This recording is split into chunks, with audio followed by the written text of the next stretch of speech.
don't know what they're going to say. It's I was trying to get all my stuff opened up on here. I don't know. I was wondering the same thing. He saw the size of the agenda and decided not to come. Yeah.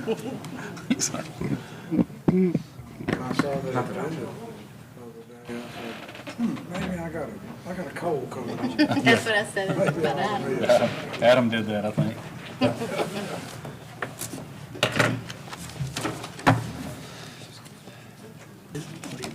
What do you think they're all showing? What do you think the big difference is? It's surprising. They're about a month ahead just to get.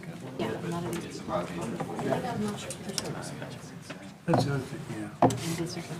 Piercing. Oh, really?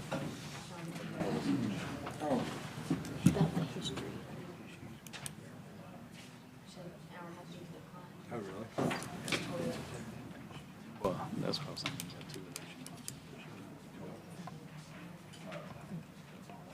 Right.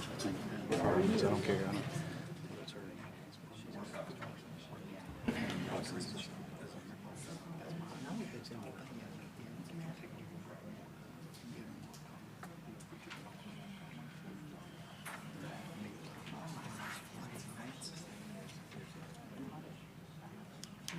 Yeah, no, it jams up. It hurts that the business is right there. Yeah.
Call the meeting to order. And we have the invocation from Commissioner Safely. Okay. Let's bow our heads. Dear Heavenly Father, Lord, we thank you for all the many blessings that you've given us, and we thank you for this town that you've blessed us with, and we pray that as we're here tonight and each night that we meet, that you will be present and that you will just help us make good decisions that will be the best decision for everyone in the community, and pray that you just guide us in all that we do. In Jesus' name we pray, amen. Commissioner Ashworth, Here. You saw that. Commissioner Thorne, Here. You were saying what you saw. Commissioner Clark, Here. Commissioner Mack, Here. Commissioner Jordan, Here. Commissioner Hawkins, Here.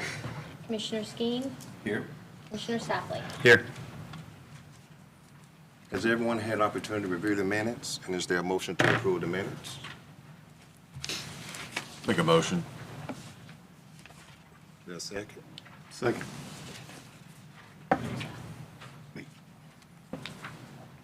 Commissioner Clark, Aye. Commissioner Thorne, Aye. Commissioner Jordan, Aye. Commissioner Safley, Aye. Commissioner Mack, Commissioner Ashworth, Aye. Commissioner Skeen. Aye. All right, our first order of business is PL 1748, 1791 Wooten Drive Variance. Request for a fence variance to encroach 10 foot into the setback. The subject property is located on the south of Andes Way, west side of Wooten Drive, more specifically 1791 Wooten Drive in sections 25, Township 2, Range 8. Tyler Jaap is the owner. Mr. Korthauer, will you present the staff planning's report and comments? Yes, sir. This is PL 1748, as you mentioned, a request for a fence variance to approach within the 10-foot into the required setback at 1971 Wooten Drive. As you can see on the attached exhibits, the permit was pulled for a fence to extend 10 foot off the house, which is allowed in a corner lot. And upon final inspection, it was extended to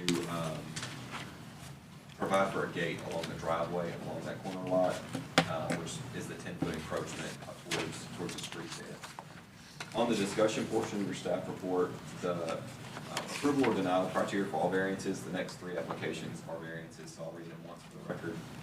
That special conditions and circumstances exist that are peculiar to the land structures or buildings involved and are not generally applicable to other land structures or buildings in the same district. That the literal enforcement of the provisions of these standards would deprive the applicant of rights commonly enjoyed by other properties within the same district and the county's ordinance. And that the special conditions and circumstances do not result from the actions of the applicant or not based on economic considerations, and that the granting of this variance would not confer on the applicant any special privilege that is otherwise denied by the ordinance of other land structures or buildings in the same district. The applicant did provide responses to each of those approval or denial criteria, and we did provide a proposed motion to approve denial table under staff report. And as I mentioned, there's a site map attached to your staff report.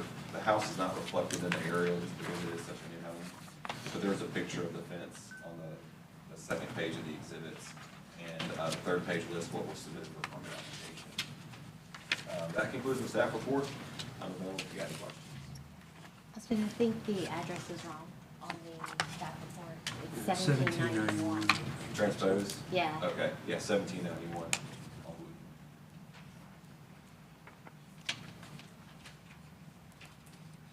Just so in the motion, it'll need to be 1791. Any question for Mr. Korthauer?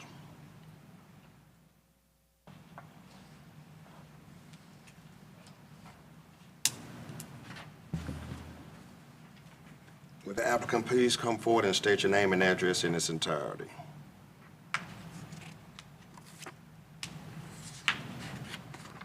Okay. Anybody for or against this item, please come forward and state your name. All right, is there a motion to approve, table, or deny this item?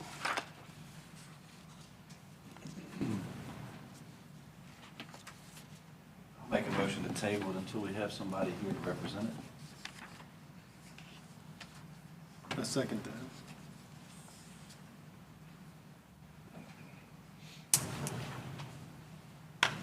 Is there any discussion on if we can just pass it or deny it? I mean, does it matter if they're here or not?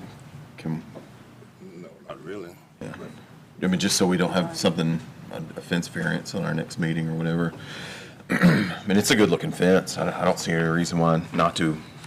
But Seems like an First of all- odd-shaped lot. Well, first of all, we need to go through this motion that we have. Oh, I'm sorry. First, then we can discuss. We'll just do a roll call. Yes. Okay. Commissioner Clark? Is this for the table? Yes. Nay. Commissioner Thorne? Aye. Commissioner Jordan? Nay. Commissioner Safley? Nay. Commissioner Max? Aye. Commissioner Ashworth? Aye. Commissioner Skeen? Aye.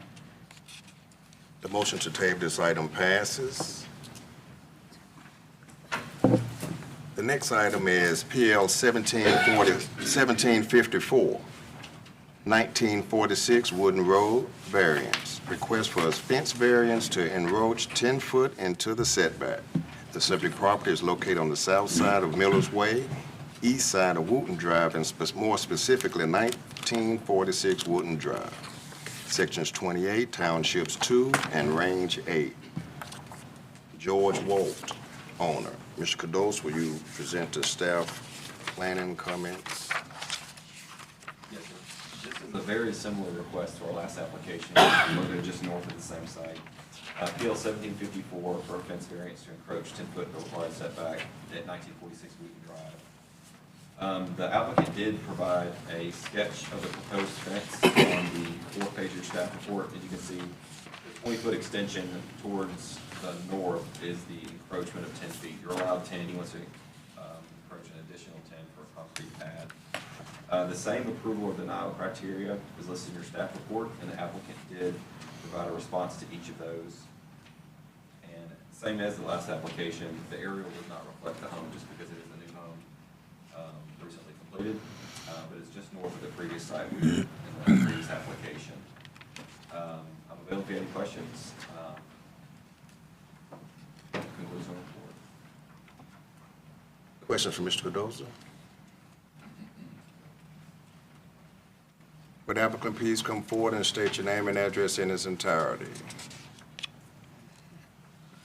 Anyone for or against this item, come forward. All right, is there a motion to approve, deny, or table this item?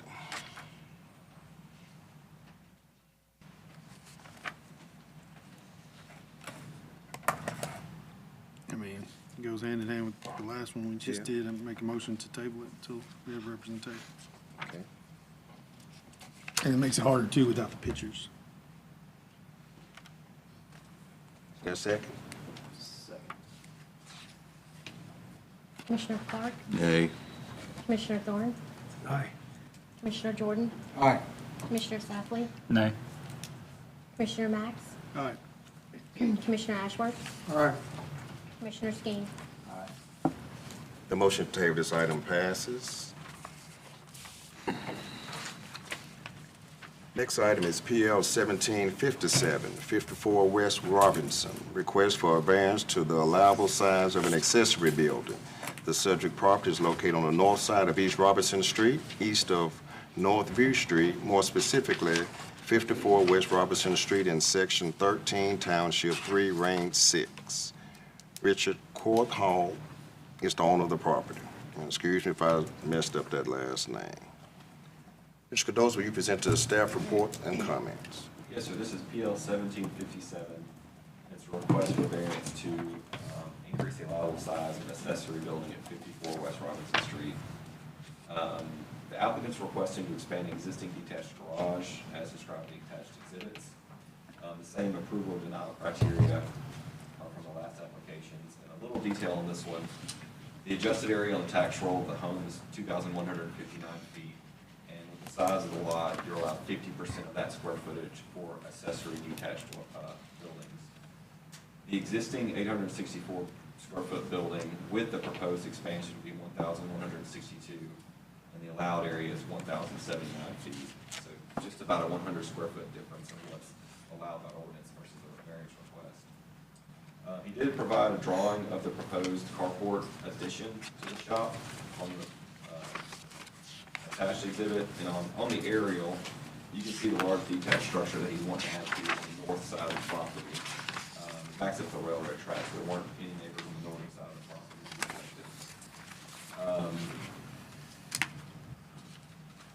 As I mentioned, this is 54 West Robinson Street, Section 13, Township 3, Range 6, and the same approval and denial criteria as the previous two applications, and I'm available if you've got any questions. This is just a covering, correct? Not, it's not an entire enclosure, anything like that. So that still counts as a. Anything covered, I'll defer to the applicant, he's gonna wall it in, but any covering counts on detached. I believe it's connected to their shop as well.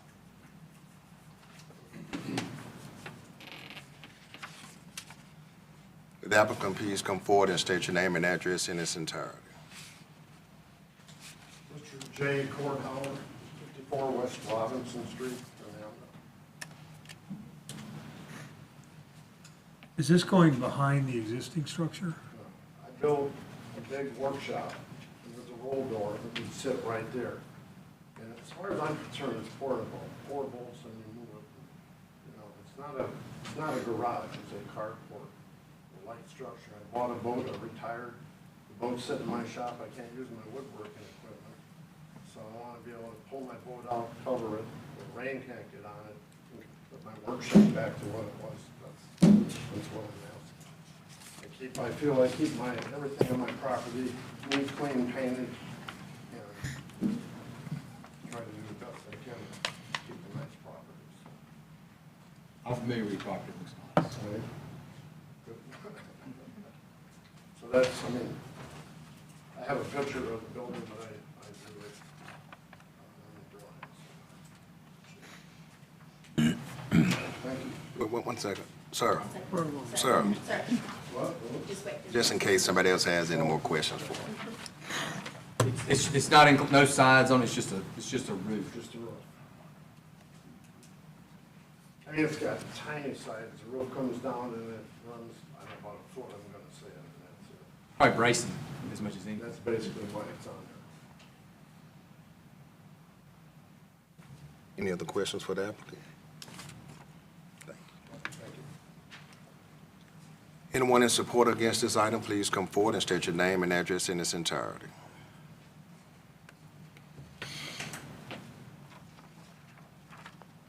All right, is there a motion to approve, deny, or table this item? I'll make a motion to approve.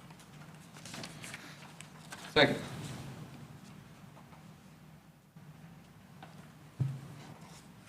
Commissioner Clark? Aye. Commissioner Thorne? Aye. Commissioner Jordan? All right. Commissioner Safley? Aye.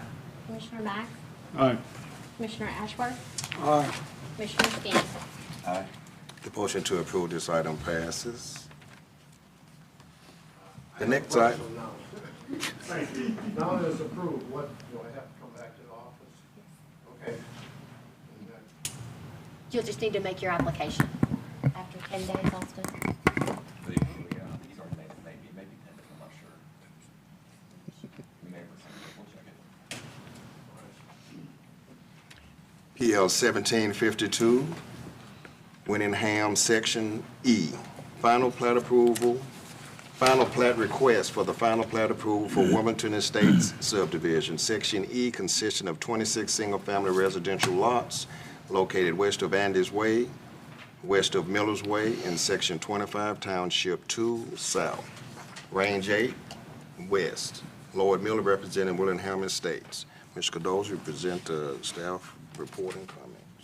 Yes, so this is PL 1752, request for final plat approval of Willingham Estates, Section E. A brief history of the site. This is immediately west of the two variance applications we had tonight for the fences. But it was rezoned to PUD in February of 2005 and ultimately looked by the board in March of 2005. Section A was the first 95 lots reported in 2007, and then it took a hiatus until 2017 was Phase B, additional 42 lots. Phase C was reported in 2022, 35 lots, and Phase D was an additional 26 lots in April of this year. This proposal is for 26 additional lots and 2 common open space lots. The lot sizes range from about 10,000 up to 24,000 square feet. The same setbacks are applicable from the other phases of the subdivision, front 30, side 15, rear 25. And we did include in the proposed motion about the restrictive covenants to tie to the section to be the same as the previous sections to be included in the plat. And that would cover all the minimum home square footage and the architectural requirements as previously established with the PUD.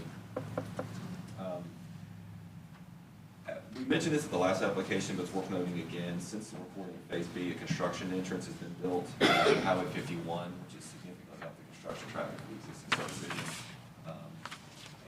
As for me, this does conform to that of the preliminary plat. So the approval of denial criteria is based on the conformance to that plat. And I did include a map in the staff report that shows the preliminary subdivision versus their proposal on the connection of the road and the size of the lots, and you'll see it does substantially conform. With that, I did prepare a motion with the standard subdivision approval criteria, as well as the language I mentioned about the restrictive covenants being carried forward in this phase. And I'm available if you've got any questions.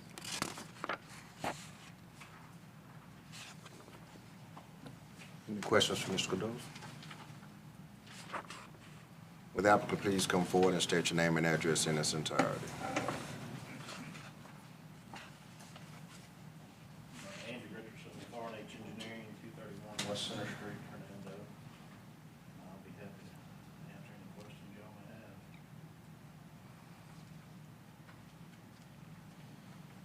Did you name Andy's Way? Is that for you? Did you do that for yourself? That was Joe Whitfield's.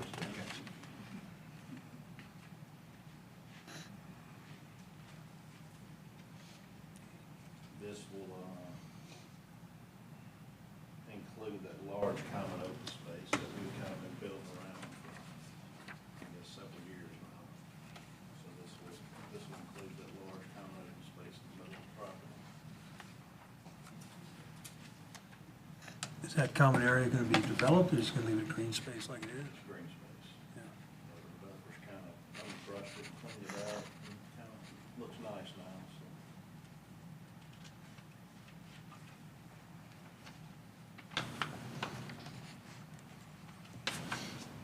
Any other questions for the applicant?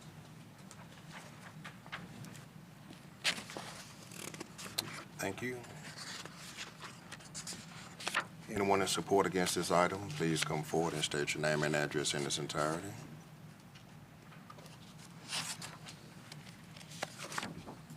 We have a motion to approve, deny, table this item.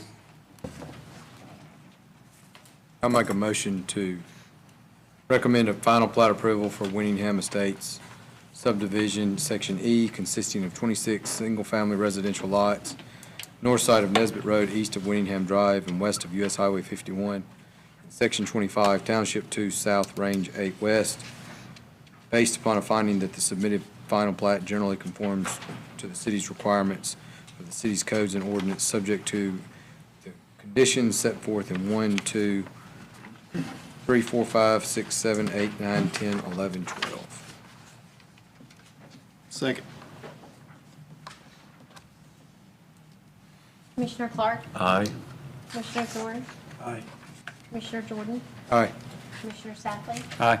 Commissioner Matt? Aye. Commissioner Ashworth? All right, Commissioner King? Aye. The motion to approve this item passes.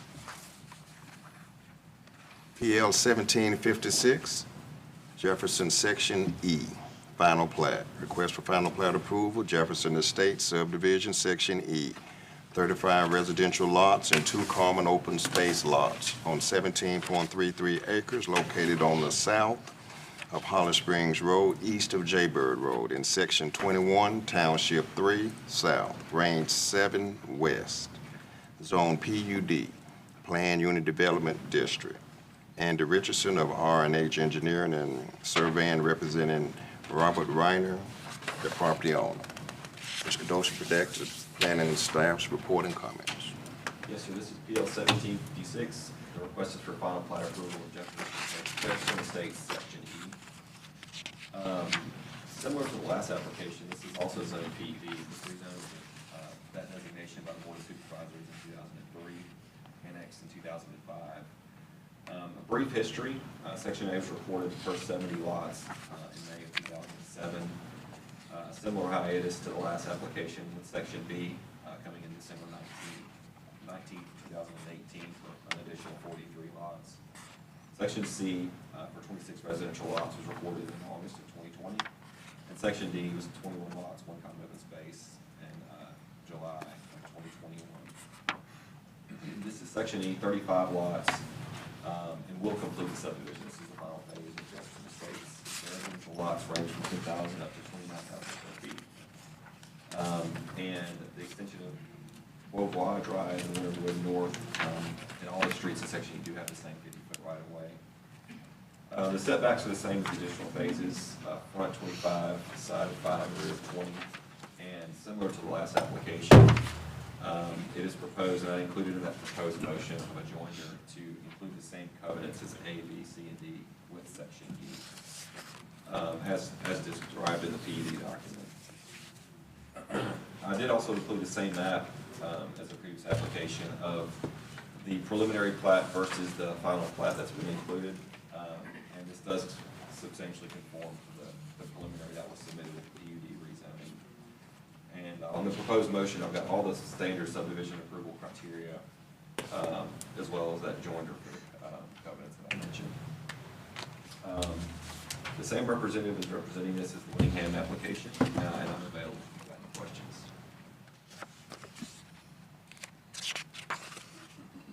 Any questions for Mr. Cardoza? Applicant, please come forward and state your name and address in its entirety. Andy Richardson with R&H Engineering, 231 West Center Street. Like Austin said, this is the final phase. 35 residential lots, 2 common open spaces. There will be a large common open space maintained along Holly Springs Road to match previous phases. And I guess the reasoning for the other common open space on the west side of the property is a cemetery that's there. We're just staying away from that.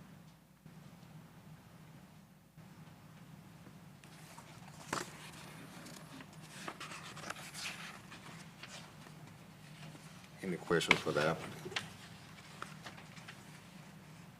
Thank you.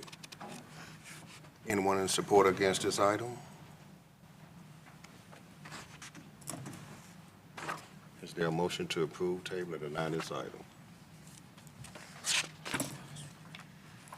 I make the motion to approve final plat approval for Jefferson Estates subdivision, Section E, a 35-lot, single-family residential subdivision located on the southeast corner of Holly Springs Road and Jaybird Road at the eastern terminus of Boulevard, I'm going to kill that road, in Section 21, Township 3, Range 7 West, based upon a finding that submitted final plat generally conforms to the approved preliminary plan for the planned unit development and generally meets requirements of the city's code and ordinances, subject to the following conditions, 1 through 14. Second.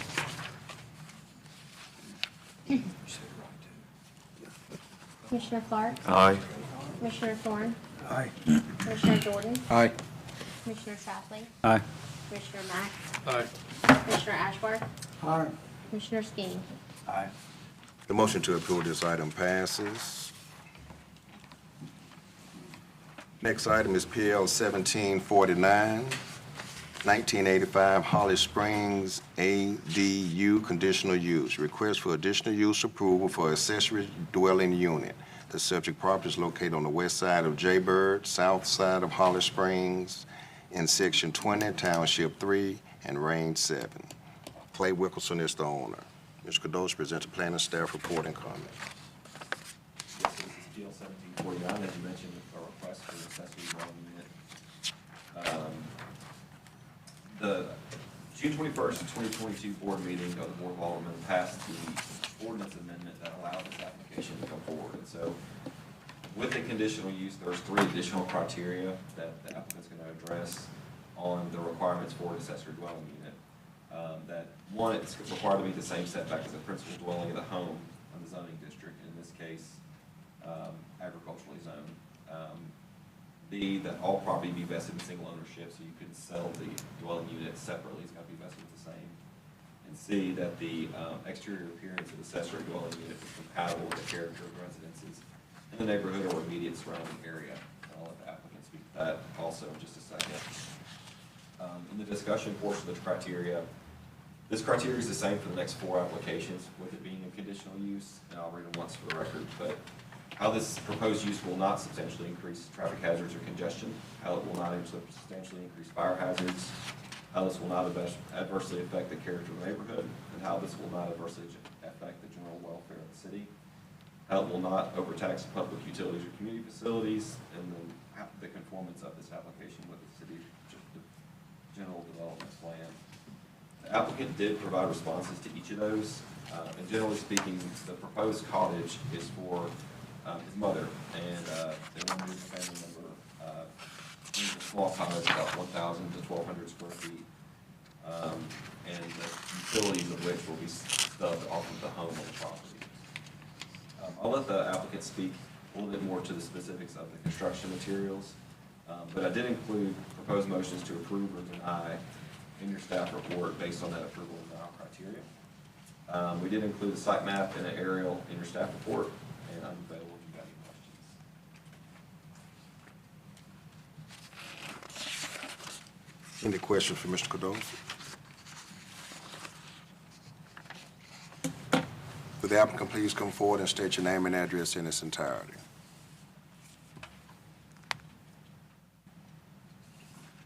Okay, is anyone for or against this item?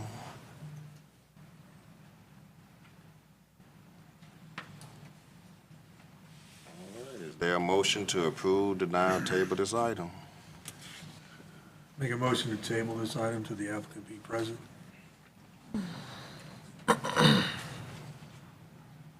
I second it. Also, I'd like to maybe see some sort of drawing or what type of construction materials, so we may can, if it gets tabled, maybe they can come back to that. Table until applicant present. Yeah. Yeah. And drawing, yeah. You want to amend the motion to put that in there? Yeah, I'm sorry. Table the motion, we have more information, details on the structure, building materials, plans.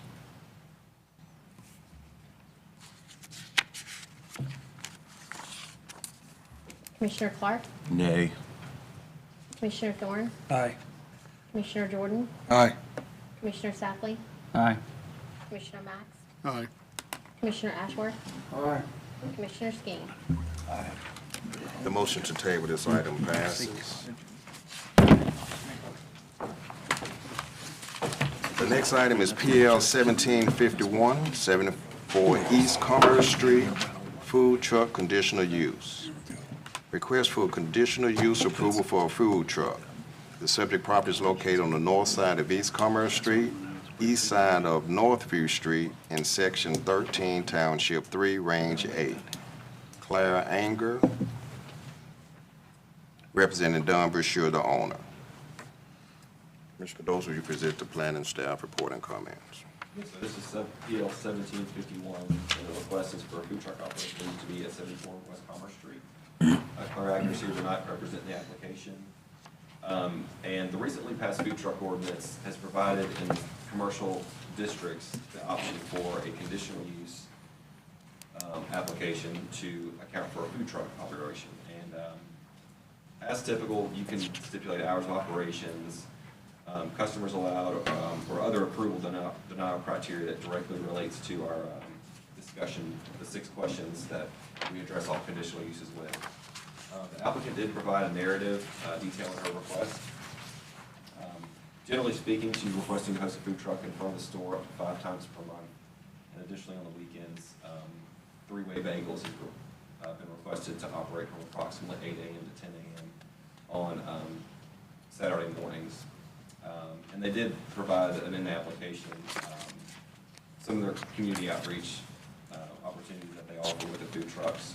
They also provided a map showing the space where the food trucks primarily operate, as you can see in the front part of the parking lot along Northview and West Commerce Street. With this being our first food truck application, we can add or delete criteria from the application as y'all see fit.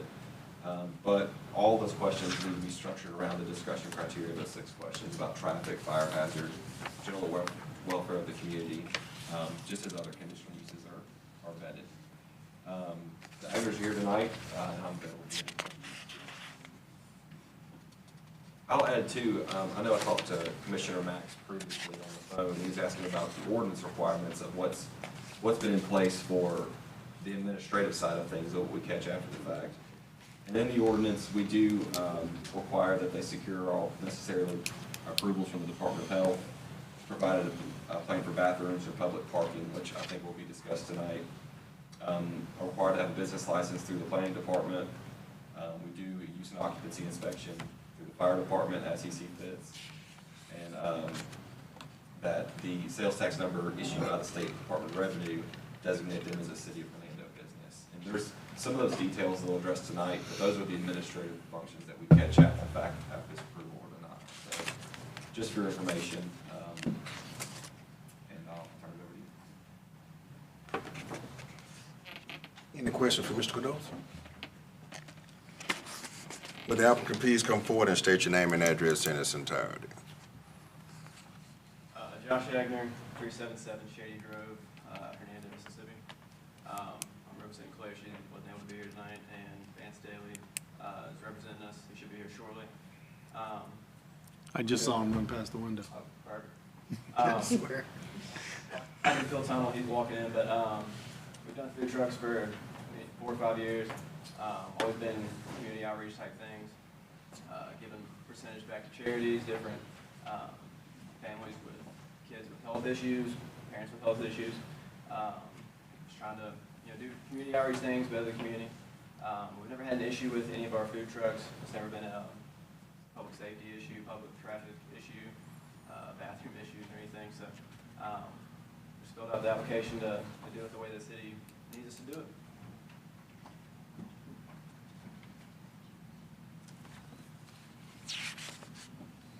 Is this one food truck at a time for per event? Yes, sir. One at a time, for sure. And you have a designated spot where this parks each time?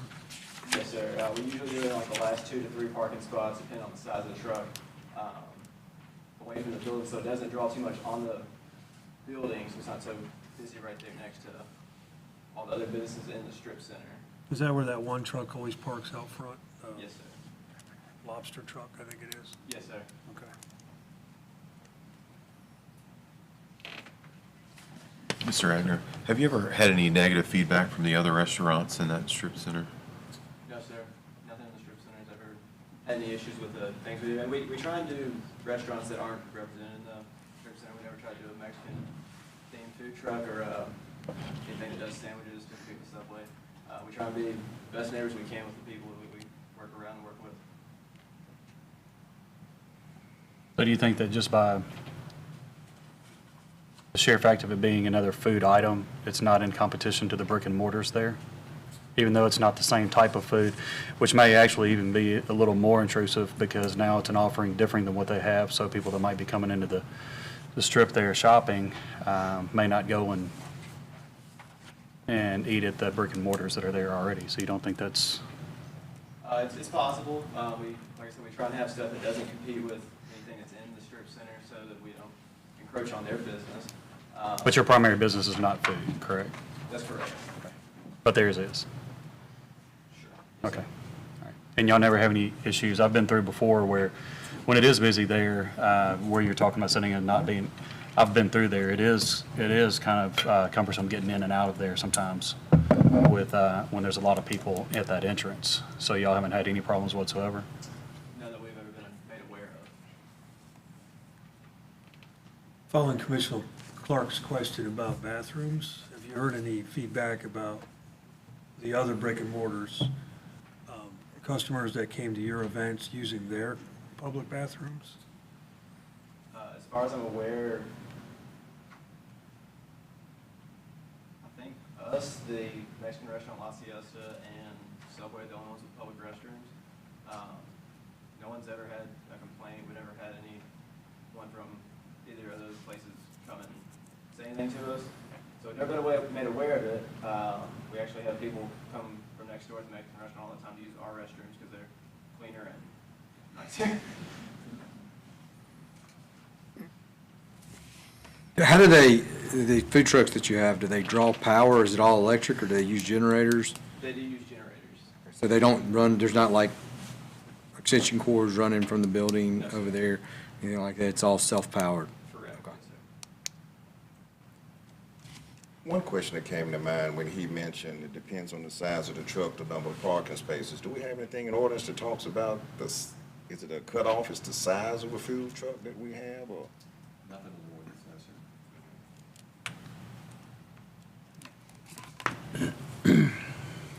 Austin, what about,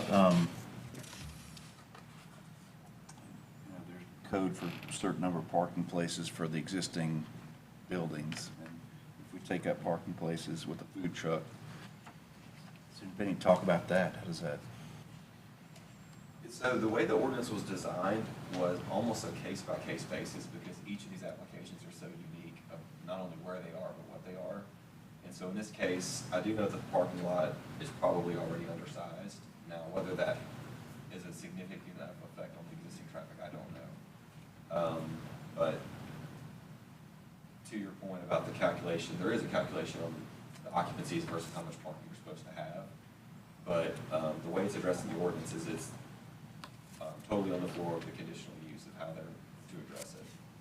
You know, like if it's on the square, there's a lot of shared parking that may be adequate enough, or if it's only one truck at a time, that may satisfy some concerns, but there's no ratio in text. I mean, I can speak personally, where I've been to the strip center doing business at other businesses and have to park at the post office, or seen people parking at the flooring company because on a busy Saturday or something, you know, there's traffic going to the square, and people park there to go to the square. I mean, it's a huge, the traffic in that parking lot is huge. Like you said, it's probably already undersized.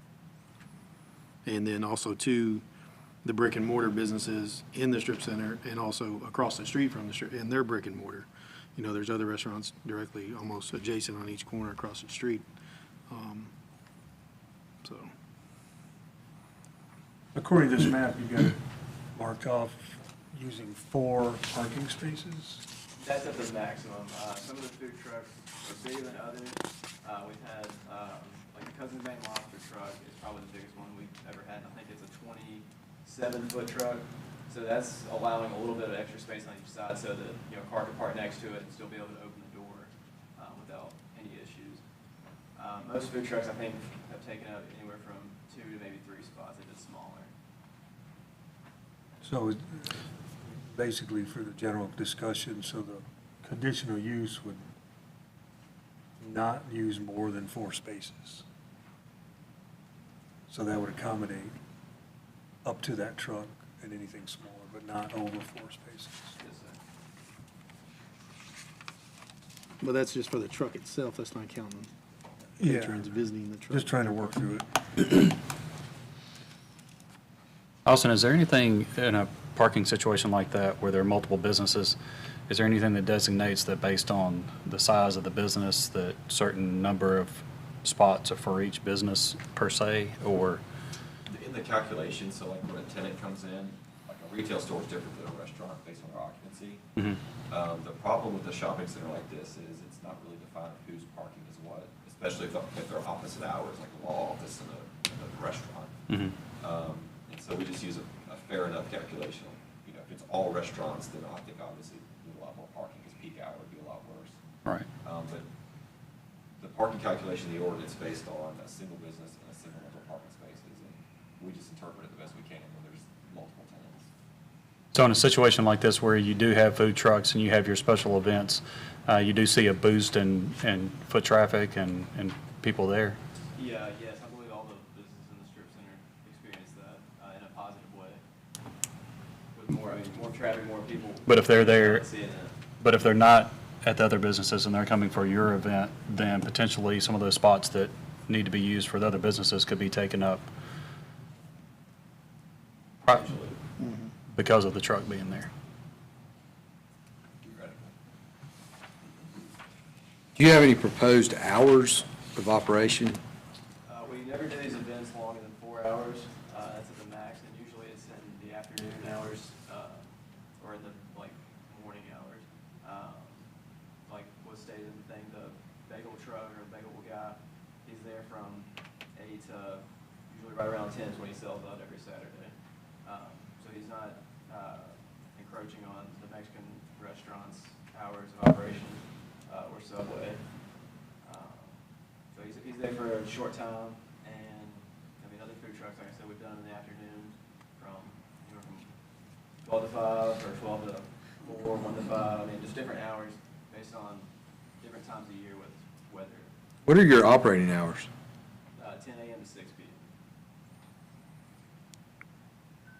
So if your operating hours are 10 to 6, then how does the bagel truck fit this? Now I'm confused. Raise another question. Are we talking about conditional use for a food truck? Or are we talking about conditional use for the parking lot for multiple food vendors to come in, one from 8 to 10 and another from 12 to 4? No, they would never be on the same day. So on a Saturday morning when the bagel truck is normally there, then you have an event on that same Saturday. You wouldn't have an event on a Saturday? Well, we would have an event on a Saturday, but we probably wouldn't have a food truck.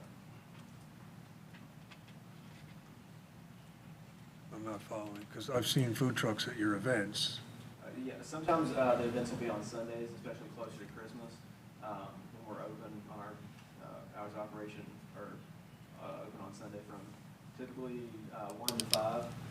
We've done events that to also accommodate for not cutting in on different businesses in town, like was stated. I mean, not wanting to encroach on other people's businesses. Subway's not open on Sundays currently. The Mexican restaurant, I believe, is the only restaurant in the 500-foot radius that's even open, so. Well, this raises a question to Austin then. If Commerce Street Market's operating hours aren't until 10 a.m., does this ordinance support the bagel truck being a food truck before operating hours of that business on that same property? So, I'm glad you made that point, so I forgot to mention it beforehand. So the Agners are representing the application, but they do have the designation of agent form signed by the property owner. And so technically the property owner is making the application for the food truck to be at that location in the parking lot. Kind of to Commissioner Stafford's point, you know, even though primarily the parking in that part of the world is Commerce Street's parking, it's all shared. And so it's one piece of property owned by Mr. Bashir's that they're making the application for to accommodate for a food truck to be in that location in the parking lot. So the property owner owns that, all of that? And they're making the application on behalf of him to operate the food truck at that location. But it would be So- using their restrooms and stuff that's part of the ordinance that have to be available. But to Commissioner Thorne's thing, nothing against the bagel guy, but when he's there, they're not open. That's right, yes, sir.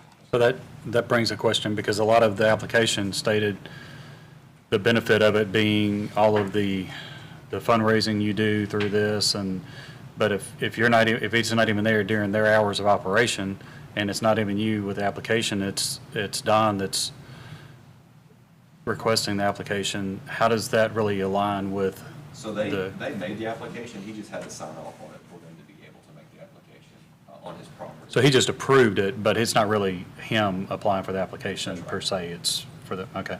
But still to be there outside of your business hours? Yeah, I guess you look at it two separate ways. It's one specifically for the bagel guy, because he is there at the times in the morning. You don't eat a bagel after 11 o'clock, I don't think. The food trucks that would be there whenever he's not there, the days that he wouldn't be there, those are the ones we did the fundraising for. And they're the ones that seem to draw the more traffic, the higher,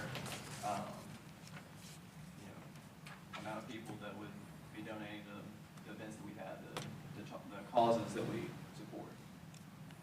But this is also, I mean, I hear fundraising a lot in the application and you, but, I mean, let's be honest, this is a monetary benefit to Commerce Street Market as well. Sure, it helps boost our business so that we're able to give more to those charitable causes. Just a question, I mean, it has nothing to do with the application. Why the bagel guy at the farmer's market on Saturday, since that's the time? I mean, it just seemed like didn't he used to be there or something? Yeah, he used to be at the farmer's market, I don't know. Yeah, it seems like that's where the traffic would be that he would want to be taking part of. Right, yeah, it's just a random thought, so. Earlier you mentioned, and I just want to point this out, you mentioned that you would just have one food truck a day, and if the bagel guy was there, you wouldn't have another food truck that day. Correct. Now your application, the additional information page that you provided, you do state in here, we would like to host three-way bagels on Saturday mornings, and still maintain the ability to host one other food truck that day. I just don't want to get you in a catch-22. Right. I mean, I think now's the time to clarify that, if you Yeah, want I to. mean, and if that's one of the things that we need to change, to where we only have one mobile food vending thing per day, we can do that. That's what gets approved. I mean, that's what So you're saying that's you what had, you're- but that's not what the You just application said, says. I just Yeah, want to yeah, clarify yeah, because yes, this was, what you're saying now is different from what you had in the application. Yeah, But we want to be sure sure, I mean, and in the past, I think we've had him in the morning and then had a food truck for 2 to 3 hours in the afternoon.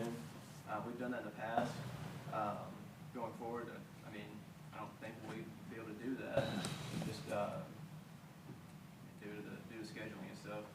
I mean, if I'm understanding this correctly, also, you're asking for the opportunity to have five food trucks a month, and if you have the bagel, three-way bagels, is that right? Three-way bagels every Saturday morning, I mean, that's gonna take up most of your, I mean, That's 4 right there. yeah, that's 4 Right, and every we- single. we Sometimes usually- 5. We usually do Sometimes an 5. event with a food truck, typically once a month.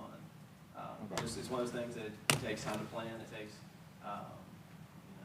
That makes sense. Just to clarify then, is your application based on the idea that you would have the three-way bagels there every Saturday, 8 a.m. to 10 a.m., and then once a month, have another food truck up to once a month? right, yes, yeah, Okay. that's the thinking behind it. That's the idea, okay. Yes. Well, you're first one on the chopping block for this new ordinance, so thank you for your patience. But the three-way bagels, it raises another question for me because it goes back to the ordinance where the permit, you have to offer community or like public bathrooms.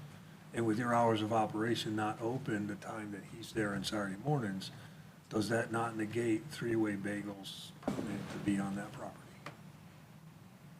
Because there's no bathroom. Regardless if I'm just going and getting a bagel and going home, it's, under the ordinance, it's a food truck. And under that, the food truck, the property of where that food truck parks needs to have access to public restrooms, of which you're not open, so we have a conundrum with just with the three-way bagels guy. Is there anyone open at 8 a.m. in that strip center? Not right there, no.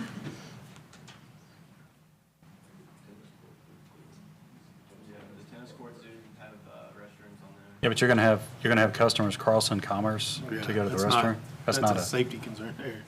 But the tennis court's not applying for the permit. Correct. and The even way the if there ordinance is- even if there were a business open at 8, those businesses are not applying for, That's right, yeah, that's my point. so you wouldn't want to funnel it down to them, just to go to the bathroom. Correct, yeah.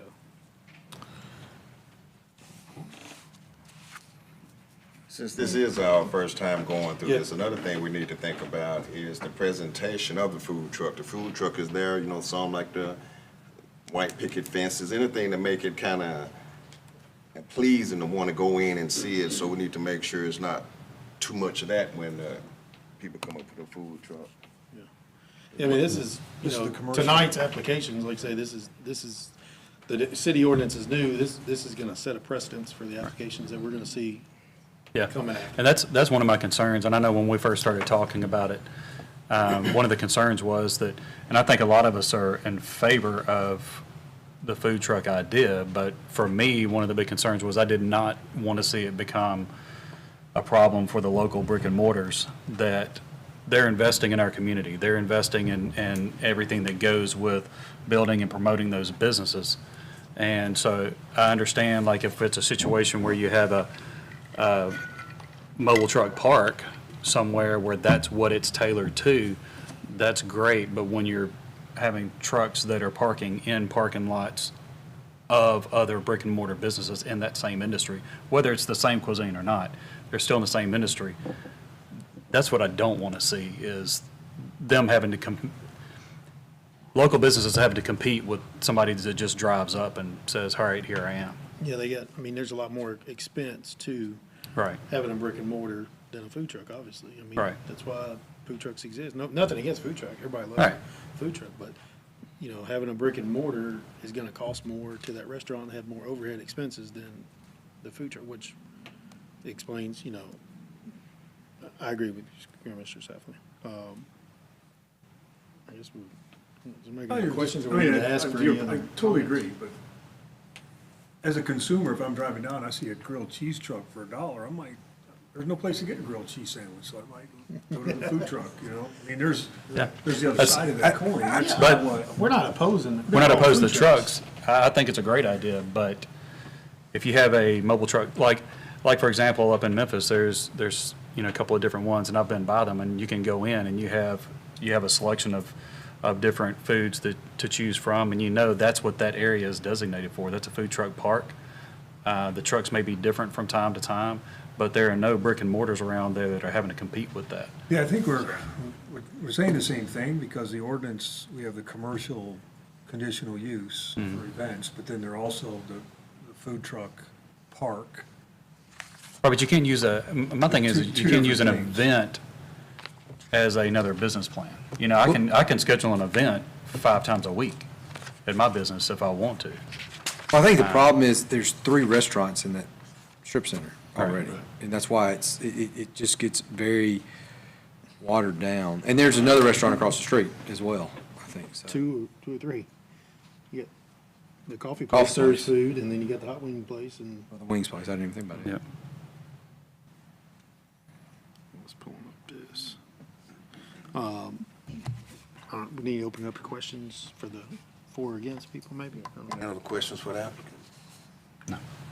Well, I don't know, if we finish talking about this three-way bagel, there's no public restroom available for him parking there. Now, if you want to park him at 10 a.m. to noon, he would come in later in the morning, because the ordinance is one thing, the conditional use is about having the permit to put a food truck on your property for 5 times a month. But those 5 times a month, if there's a food vendor, truck, trailer, whatever, on your property, then it has to have access to public restrooms. And the bagel truck, trailer, there's no public restrooms available from 8 to 10. And like the farmer's market, where he used to be, I don't know why he's not there, the courthouse or the chamber of commerce, they offer the public restroom there at the courthouse. So that's the one piece I'm stuck on right now, with not so much the lobster truck and the spaces that you figured out, I'm okay with that. Just the other one.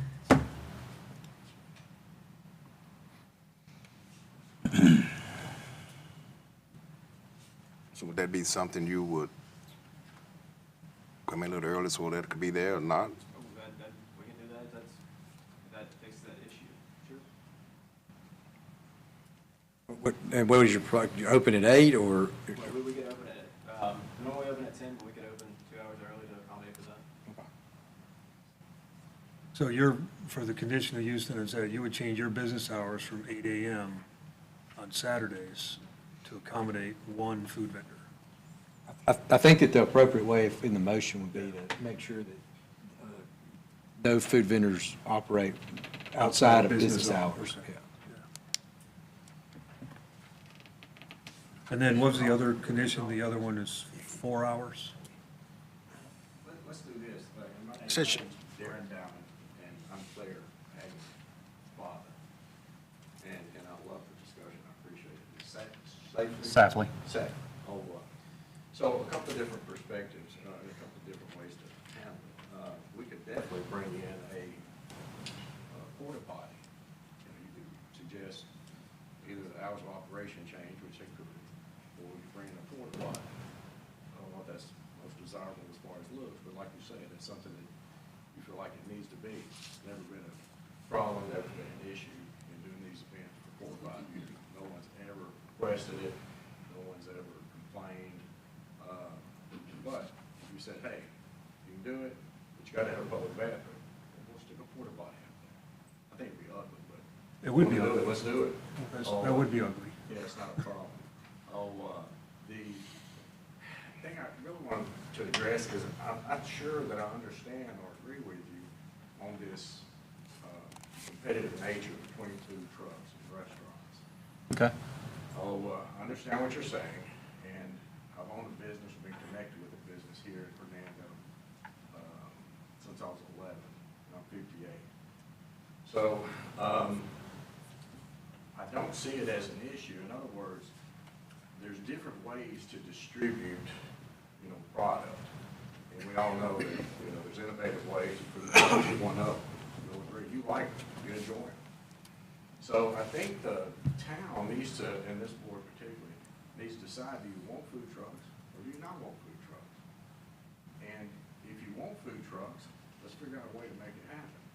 Not just at city-sponsored events. I agree with you that you can have food trucks all the way around the square, and they may cut into some of our square businesses. You may be right.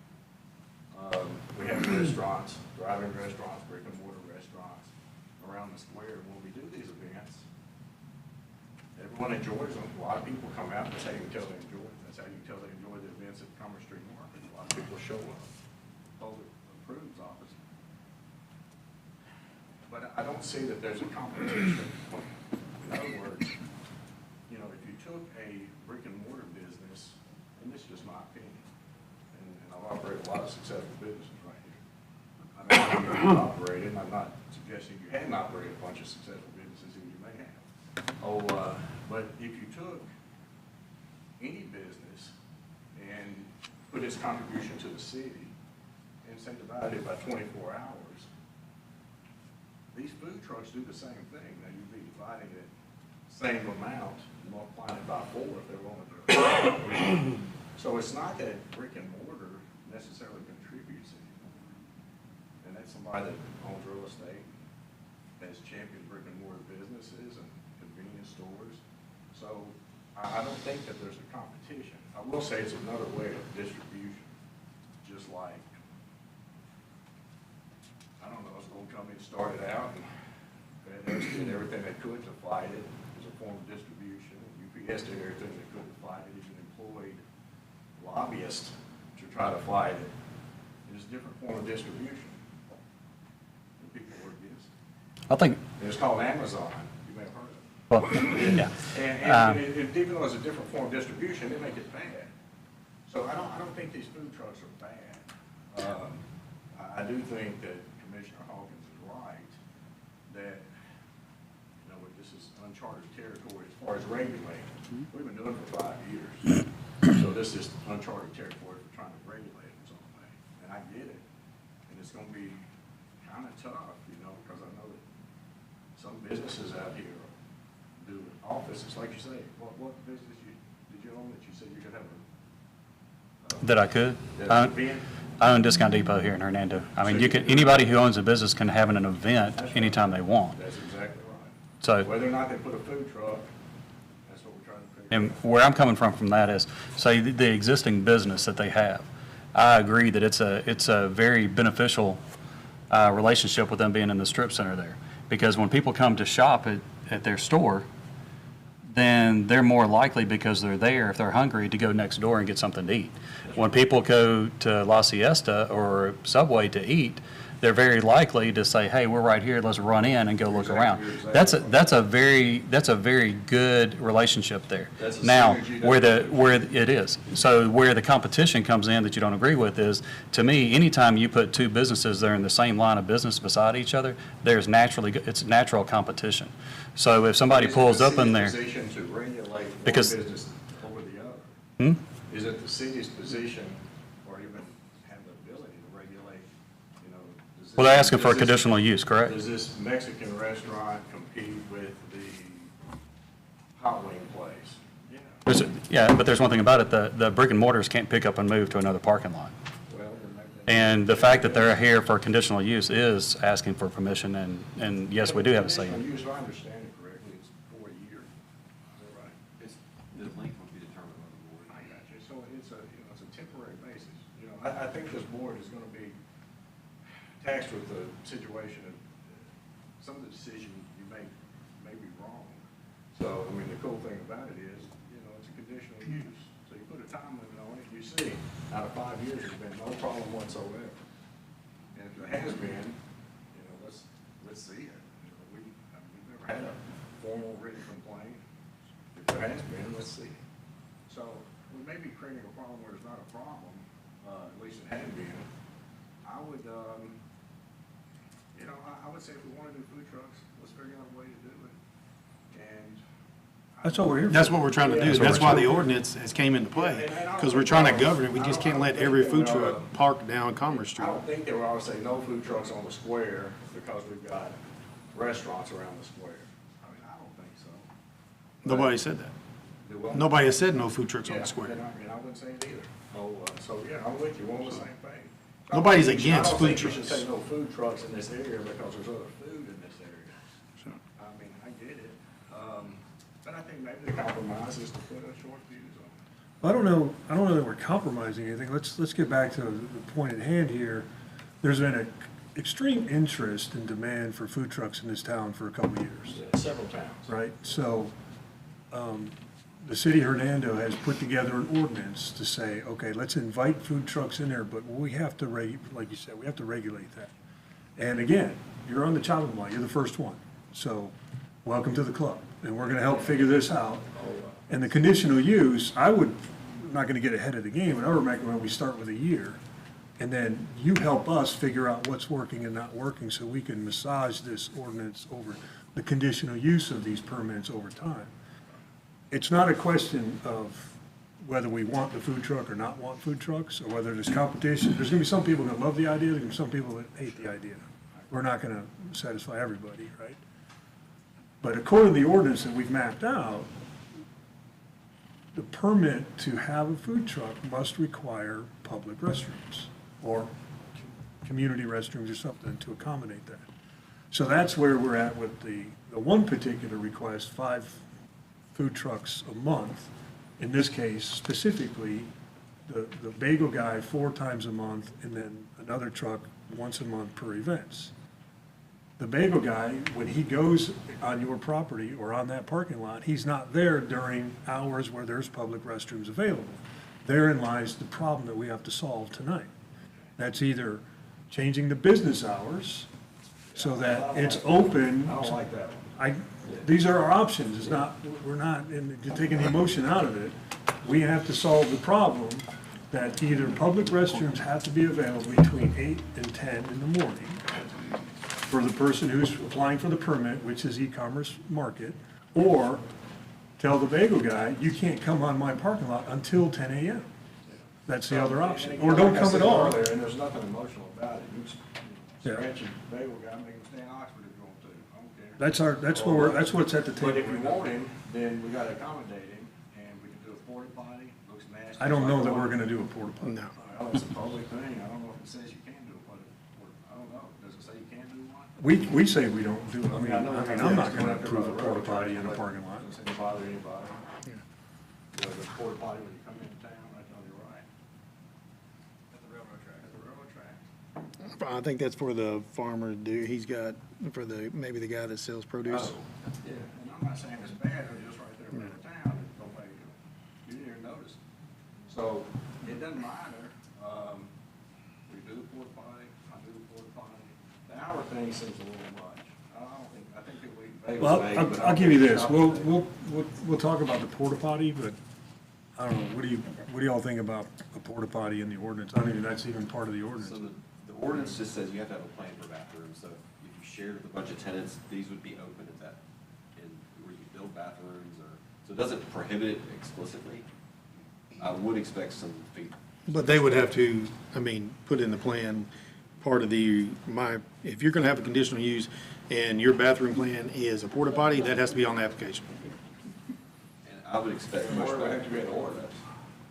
No, you're the one that has to submit the bathroom plan. But if you gotta specify a particular kind of bathroom, which you didn't in the ordinance, right? No, so you have to propose a bathroom, a plan for parking and bathrooms. Okay, so the parking's taken care of, and the bathroom is, can do a porta potty or can't do a porta potty? You have to submit the plan. So is your plan a porta potty for the bathroom? That's what's required, absolutely. We can vote on it then. Vote on it with a porta potty, after we hear the rest of it. Okay. I'm Hear not the gonna public. agree with a porta For or potty. against, how about, if we done Yeah. that yet? No, we hadn't done that. Well, we've should done probably him, but Move on to that. is there anybody else for or against? Sorry, Keith. Stepped on your toes. Yeah, just Yeah. since you're primarily talking about. Your name and address in its Oh, entirety. I'm sorry, Susan Martin, 2259 Susan, Northview. what was the last name again? Martin. So, this seems to be a big issue with the bagel guy, and, obviously, this is like a conditional, separate sort of thing where things could change. So the bagel guy has been coming here for a good many years. He has a very large, very loyal following. There are a lot of people who would be super upset if he wasn't here anymore. Nobody stays there like to eat or anything. It's not the same as one of those food trucks that serves lunch and stuff. You go up there, you get your bagels, you go home. You don't stay, your car's only there for a few minutes. It's not crowded that time between 8 and 10 in the mornings. So it seems to be a different kind of food truck than the kind that serves meals, okay?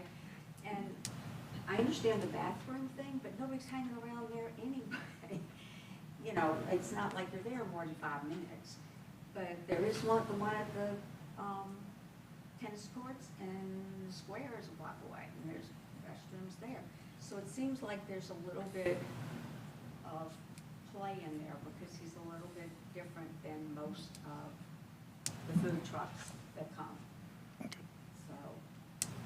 Like I say, I don't think this application is not specific to him. This application is specific to the store owners. No, I understand. So But it's not nothing like- personal or against or, you No, I know. know, but I'm just yeah. saying there ought to be a little bit of wiggle room in terms of various things instead of like.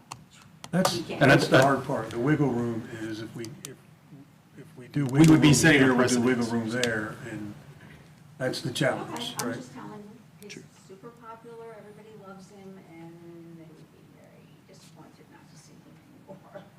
So I have a question. For a farmer's market, the vendors there, is there a fee for them to set up on the square? Okay. So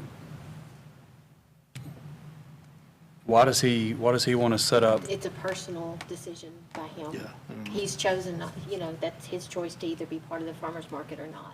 Okay, that's what I'm trying to So figure you're out not because. we're not because- preventing him. No, we're not We're preventing. coming Yeah. to There was Hernando. avenues for other. Right, so and that's what I was thinking is instead of parking in a parking lot in front of a business that's not open yet outside of business hours, why not be on the square where all of the farmer's market traffic is? It seems like it would benefit his business more being there. He used to be there, I don't know why he moved. And another thing for us to consider is that, like Mr. Cardoza said from the beginning, that the ordinance was written as a case-by-case basis. So what we say in this one is not necessarily what applies to the next one. We can kind of set a precedence kind of deal, but he said it was written to be case-by-case because every food truck is a little bit different. Well, but the next food truck's gonna want some guidance on what to expect. And so what we do tonight is what gives them. I think some other people wanted to speak.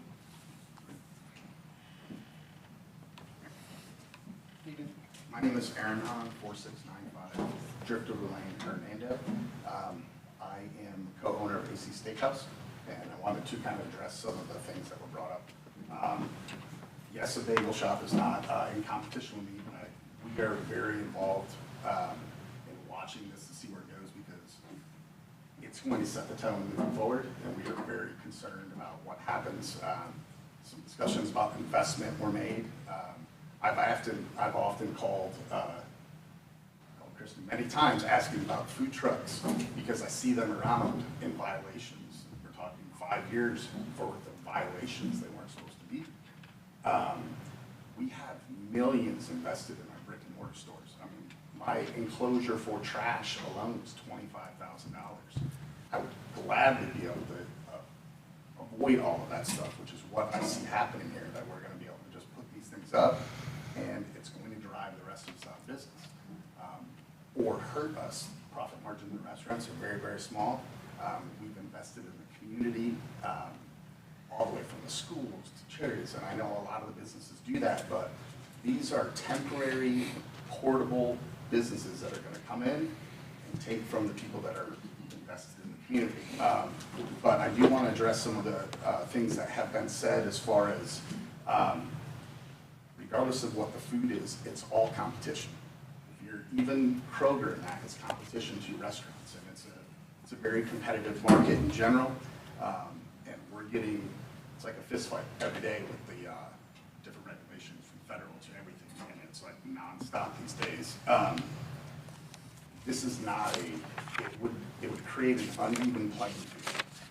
Overhead for a food truck is a fraction of what the rest of us have to put up with. Not to mention, we're even bringing in we keep talking about bathrooms. The health department's gonna weigh in on this significantly. You can't have a porta potty for a restaurant, right? You have to have hot running water for people to be able to wash their hands, all that kind of stuff. So there's a lot of other regulations that are gonna come here. When we originally were providing our input as restaurants in town for food trucks, we have a business plan to look at food court pavilion for food trucks, right? And that was the original, our thought on it was you have a group of food trucks sitting there, you have public restrooms. The health department also has, you have to have a licensed area where you do your food prep and stuff like that. You can't do it out of your house. So all that could be regulated in those areas. A lot of communities are doing that way. It doesn't interfere, you have proper parking, and it's controlled. And I thought that was the direction we were going, not putting up food trucks in parking lots. Everybody knows that parking lot. You go in there on a Saturday, to think that this is gonna be a safe thing, that you have a food truck with kids running around and people coming up, standing in line, getting it, while other cars are coming in and out of that parking lot. I think that in its own right probably is not a good idea, but, sorry, I have a lot of notes on here. At the end of the day, we're just trying to keep it even playing field, because what will end up happening is if you can have a bunch of food trucks everywhere, the brick and mortar stores are gonna choose to sell their locations to other businesses and go get a food truck and make just as much money with 1/10 of the overhead. And that's what will end up happening. And we pay property taxes, we pay local taxes. Yes, I love the idea that these food trucks have to be licensed and taxed in Hernando, but that doesn't mean that that's where the money's gonna go, because if they're in 5 different places, I'm not accusing anybody of anything, but if they're in 5 different locations all week long, how are they gonna distinguish where the tax revenue goes? Which county, right? All that stuff, none of it's gonna be regulated. And this is a really important decision that you guys are gonna make on how this is gonna look at moving forward. And from I'm at 10 years today, actually, was when I bought that building, and today's my anniversary for it, and we're very concerned about how things are gonna go moving forward on it, and we're fully vested in the community. We want to continue to be, and competition that comes in that isn't on the same playing field, that has different rules, is going to definitely be a challenge. So, yes, from a brick and mortar store, we do have objections to it. But we want food trucks. We just want to control in groups, not just showing up at people's parking lots. Thank you, sir. Questions? Thank you. Thanks. Thank you. Anybody else in support or against this item? Gentlemen, he's been waiting. Is this application for food trucks only? And the reason I'm asking this, I live in 39, my name's Robert Cook. I live in 39 East Commerce Street, in the condominiums between the dentist office and the chiropractors. In the past, they've had wrestling events there with tent of rings set up and wrestlers and children's events, and it's taken up all of the parking. And the parking has overflowed all the way down to where it was difficult getting into the post office.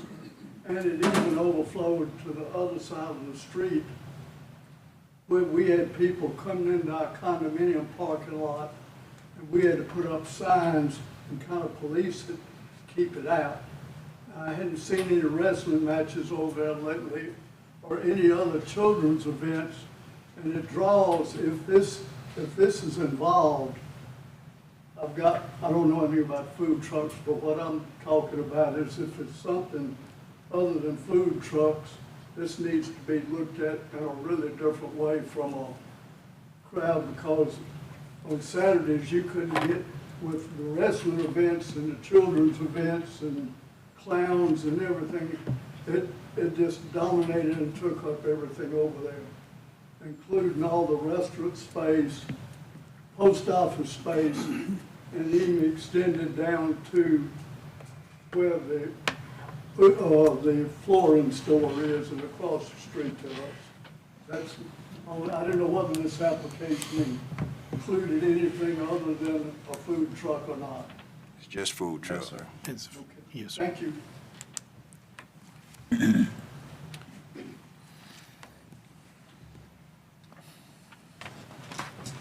Darren Beery, owner of Side Alley Gifts at 2438 Highway 51 South. So I want to kind of point out just some of the things that have been mentioned here, tonight a little bit, and just kind of put some input on it, whether I'm 100% accurate on some things, it's what I've been told or I'm aware of. In regards to one thing, like with the bagel guy, I know that she mentioned his followers would be sad. He does have the option of the farmer's market, to take care of his followers, the people that want his bagels. That is an option for him to get there. There's nothing prohibiting him from being there. He chose to make a decision to not be part of the farmer's market. So in that particular circumstance, that's his call, to do that. So he can handle his customers from that standpoint. It does affect all of us. I have a bakery inside my store, and I'm also here representing Coffee Central as well. She was supposed to be here, but she's violently sick from food poisoning from somewhere, obviously. And so she is unable to be here, so I told her I would speak on her behalf as well. She is across the street. So in this particular circumstance, if food trucks across the street from her, it affects La Siesta. It affects Subway. I've been in food service for 30 years. I've managed restaurants. I've owned a restaurant. You want friendly competition at times, but you don't really want them right in your same parking lot at times, because you're giving people that choice. And so, like somebody said a while ago, there maybe Mr. Down, whoever, that if they go to La Siesta to eat, then they may go to Commerce Street and shop because they're right there, and vice versa. It's a respect thing, with people in your in your strip center or whatever. This would allow somebody across the street from my store, if, say, that Magnolia Soap that just opened up, wanted to put a truck over there that had pastries in it. Well, that's direct competition to the bakery inside my store. I would have a problem with that, and so would the bakery. And I know there's another point on here tonight about talking about the food truck part. I haven't seen Aaron's plan that they talked about several years ago, but I've had a business in downtown Memphis, a food establishment, and the food trucks there doesn't affect downtown Memphis as much as it would this community, because you've got tons of people down there, tons of restaurants, and it can hold its own down there. Here, our main strip is Highway 51 and Commerce Street. I mean, that's where most of your local-owned businesses reside. And we start bringing in food trucks, especially during lunchtime, like a food truck park, and then Saturdays. Saturdays are our busy days, in this town. So now we want to split that business with somebody that doesn't even live here, that's mobile, that's going to go to Batesville the next day, or Oxford the next day, or, Memphis or whatever. Like Aaron said, we're here. We're here for the long haul. I've had a business in this town for 18 years. So I've supported this community through two different businesses, one being my gift shop at this point. So sorry, I'm old, I can't read without my glasses on, so. But, we all pay our city taxes, we pay our property taxes. These are things that have not been established because you put this ordinance into place, making sure that they do pay for Hernando. And I don't know all the rules with some of that stuff, but make sure that those taxes are going to Hernando, not just through the state. I also keep my glasses on, don't let me take them off. I don't understand what their point is of wanting this food truck so much, the bagel guy, because having a gift shop boutique myself, I give money to charities. I do different events at my store, give to the animal shelter, and I've given tons of money to the animal shelter. I've got a Halo of Hope charity that I started last year with 3 other ladies. So we are giving back, and we do all that, and we don't have food trucks to do that. I would assume, I don't know, but if there's not any money being made from the food truck, and it's just something being brought to that property, they would gain business from somebody coming to eat a bagel or whatever food truck is there. And they may come in their store and they would get that sale for that. But as I understand, there's no money to be made. Like the food trucks are not paying people a percentage of their sales. But I could be wrong with that. That may be something different that maybe they can answer for that. But based on what I know in the past, from other areas, they're not necessarily getting paid, they're just setting a food truck there. So in my opinion, why do you want to bring a food truck here and put it on that property to take away from Coffee Central across the street, who does a ton for this community? I mean, she's a huge advocate for this community. And it does, and people not being in the restaurant business they don't know. They don't know how it does affect it, and it does. Let's see here. I have a quick question, if you've got a second. Yeah. Does Coffee Central sell bagels or anything like I that? think she does. I think she does. Yeah, she does. I'm pretty certain. And she does breakfast, that's her, she opens at 6 a.m., and it's already affecting her, gonna affect her with Dunkin' Donuts coming in here and coffee, and Starbucks. So what are we doing? Are we gonna kill our local people? We've got, she will probably lose business in Big Muddy's too, if I'm just speaking on her behalf on this one, because they have a drive-through at Starbucks. I'm not a coffee drinker, but I'm not saying I wouldn't have a busy morning, that I may be in a hurry, that it may be quicker for me to go through Starbucks, because I can drive through, get it and go, versus going to that. So there's things that's already gonna affect that in our town. You got 2 donut shops that are gonna be affected by Dunkin's coming in here. So you've got all these things that we already have coming in here, and now we want to put the food trucks on top of that. I'm not opposed to a food truck itself. I know with the festival, and I don't know the ordinance, how it's actually set up, but my understanding is correct. It's set up for the festivals, like the 8 Fair, Water Tower Festival, things that are nonprofit.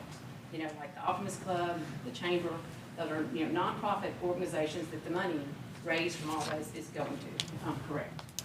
Am I saying that right? So there's a provision for the nonprofits or events that are community sponsored to go in front of the Board of Aldermen and ask for an exemption. So the food trucks you see at like the concerts and the 8 Fair, they've gone on the board agenda and asked for an approval. The private for-profit, like we're talking about here, is required to go through conditional use. Is the private for-profit food truck permit, is that a state tax ID or a Hernando tax ID? So the requirement, if you operate a food truck, even at the festivals or on a private lot, that you have to designate yourself as a city of Hernando business and collect sales tax for your time you're here.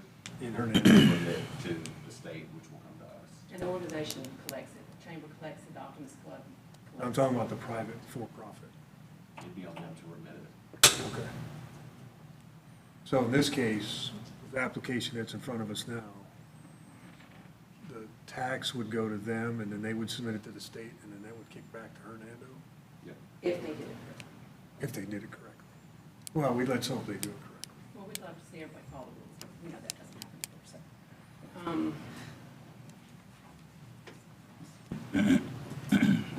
And I know y'all were talking about having it maybe go for a year. My concern too would be, you give an inch, you take a mile. So we go for a year, are we gonna stay true to those rules? Whatever those rules are we gonna live by those rules? And if we don't live by those rules, what are our consequences for not living by those rules?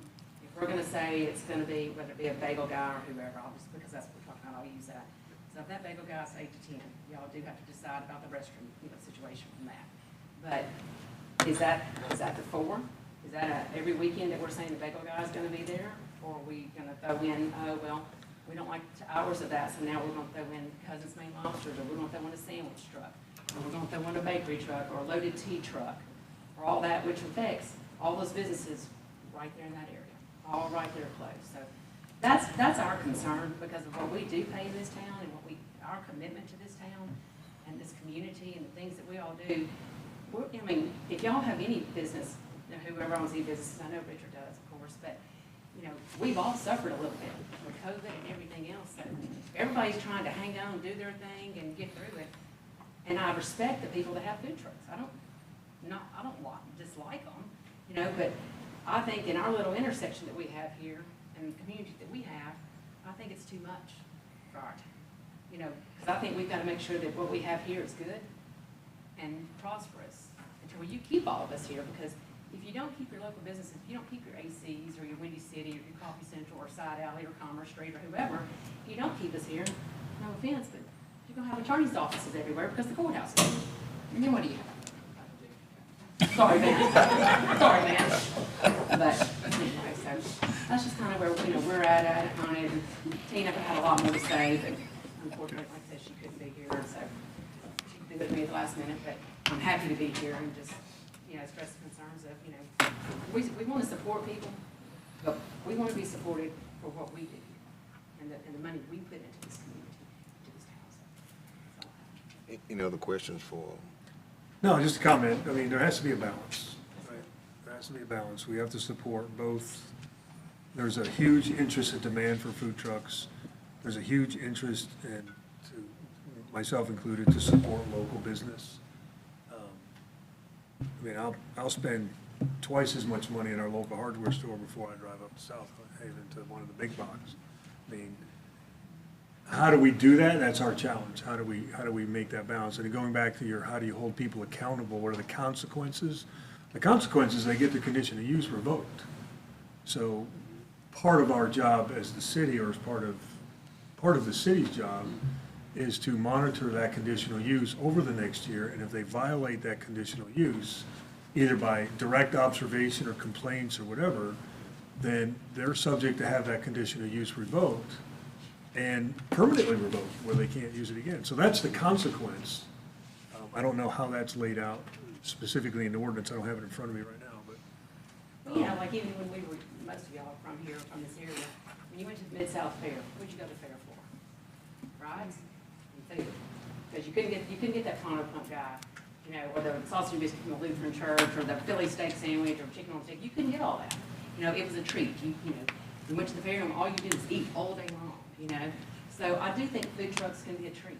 I think it can give it a little change. Yes, we've got 5 Mexican restaurants in this town, and we've got 4,500 banks and, 5,000 churches. We've got all that, right? But having some kind of control to find a happy medium, so what if, let's just say they do their truck 5 times a month. Well, say I want to do a truck 5 times a month. And Richard wants to do the 5 truck, and Aaron, and everybody wants to do these trucks 5 times a month. Are you gonna let one have it because they applied first, or are you gonna let the opening be to where 10, 15 businesses in town, we all wanna have a food truck every Saturday? We gonna get that? That's just something that's that happy medium. Great question. We gotta figure that out. Great question.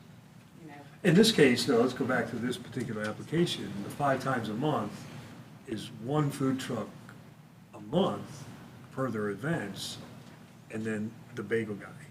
So the bagel guy is included in this application as a food truck application. So that's where the number 5 comes. It's not every Saturday, and then once a month we'll do Saturday and Sunday to accommodate 5.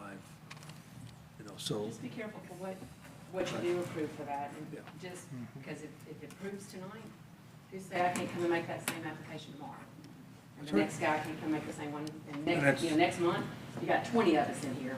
That's what Commissioner Jordan made a comment about earlier. It's a model that we're going to set the precedent for tonight, going forward. Thank you. Thank you.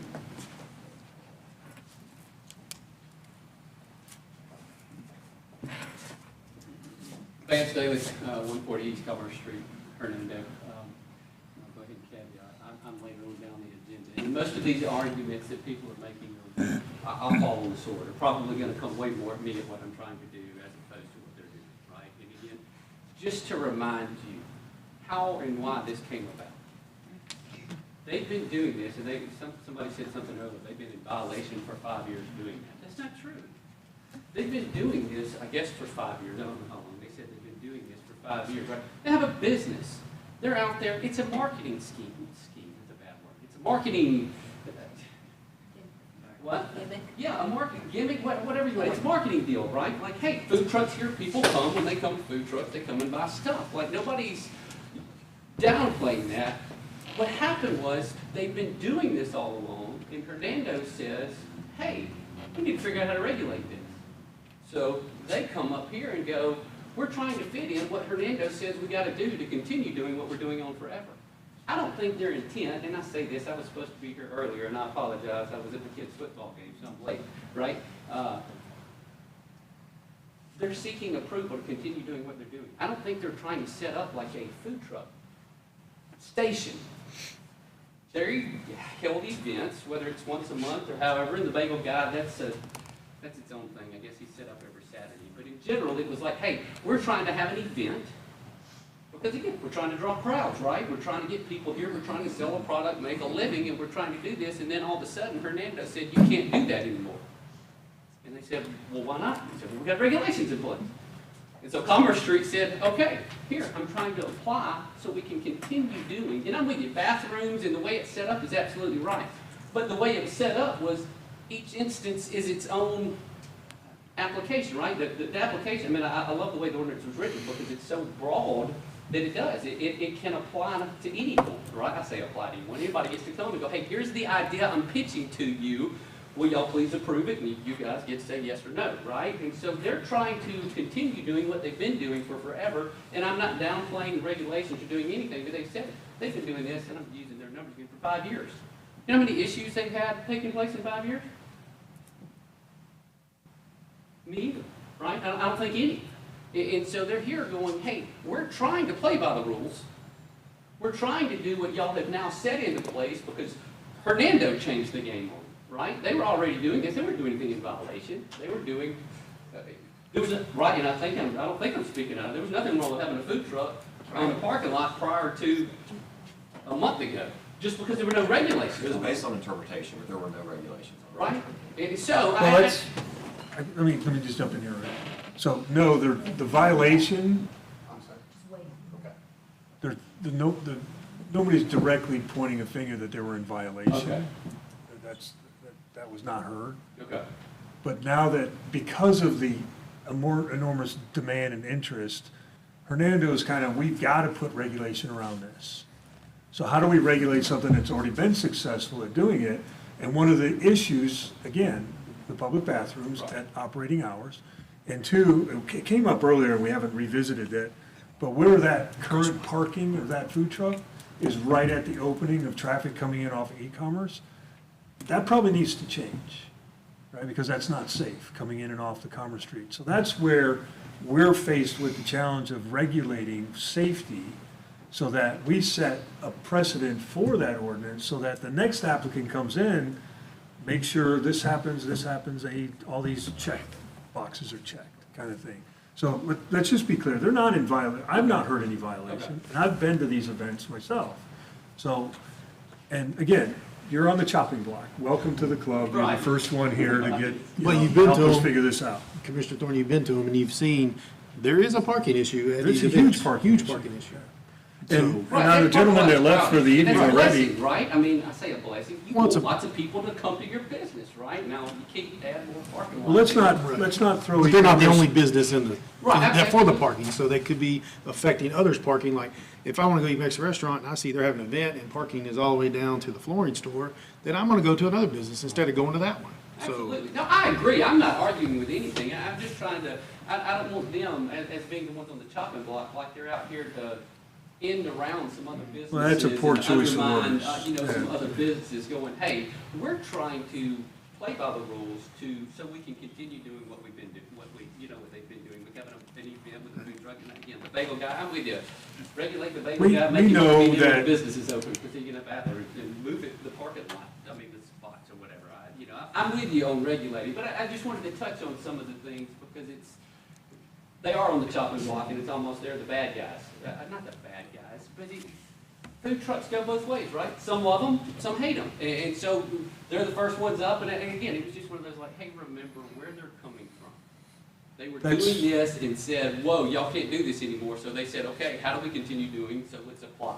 That's right? what the conditioner uses for, Absolutely. case by case. And we all know that the parking and the traffic in this town can be horrendous at certain times. And whether it's a fair, whether it's the market, the farmer's market, the overflow parking.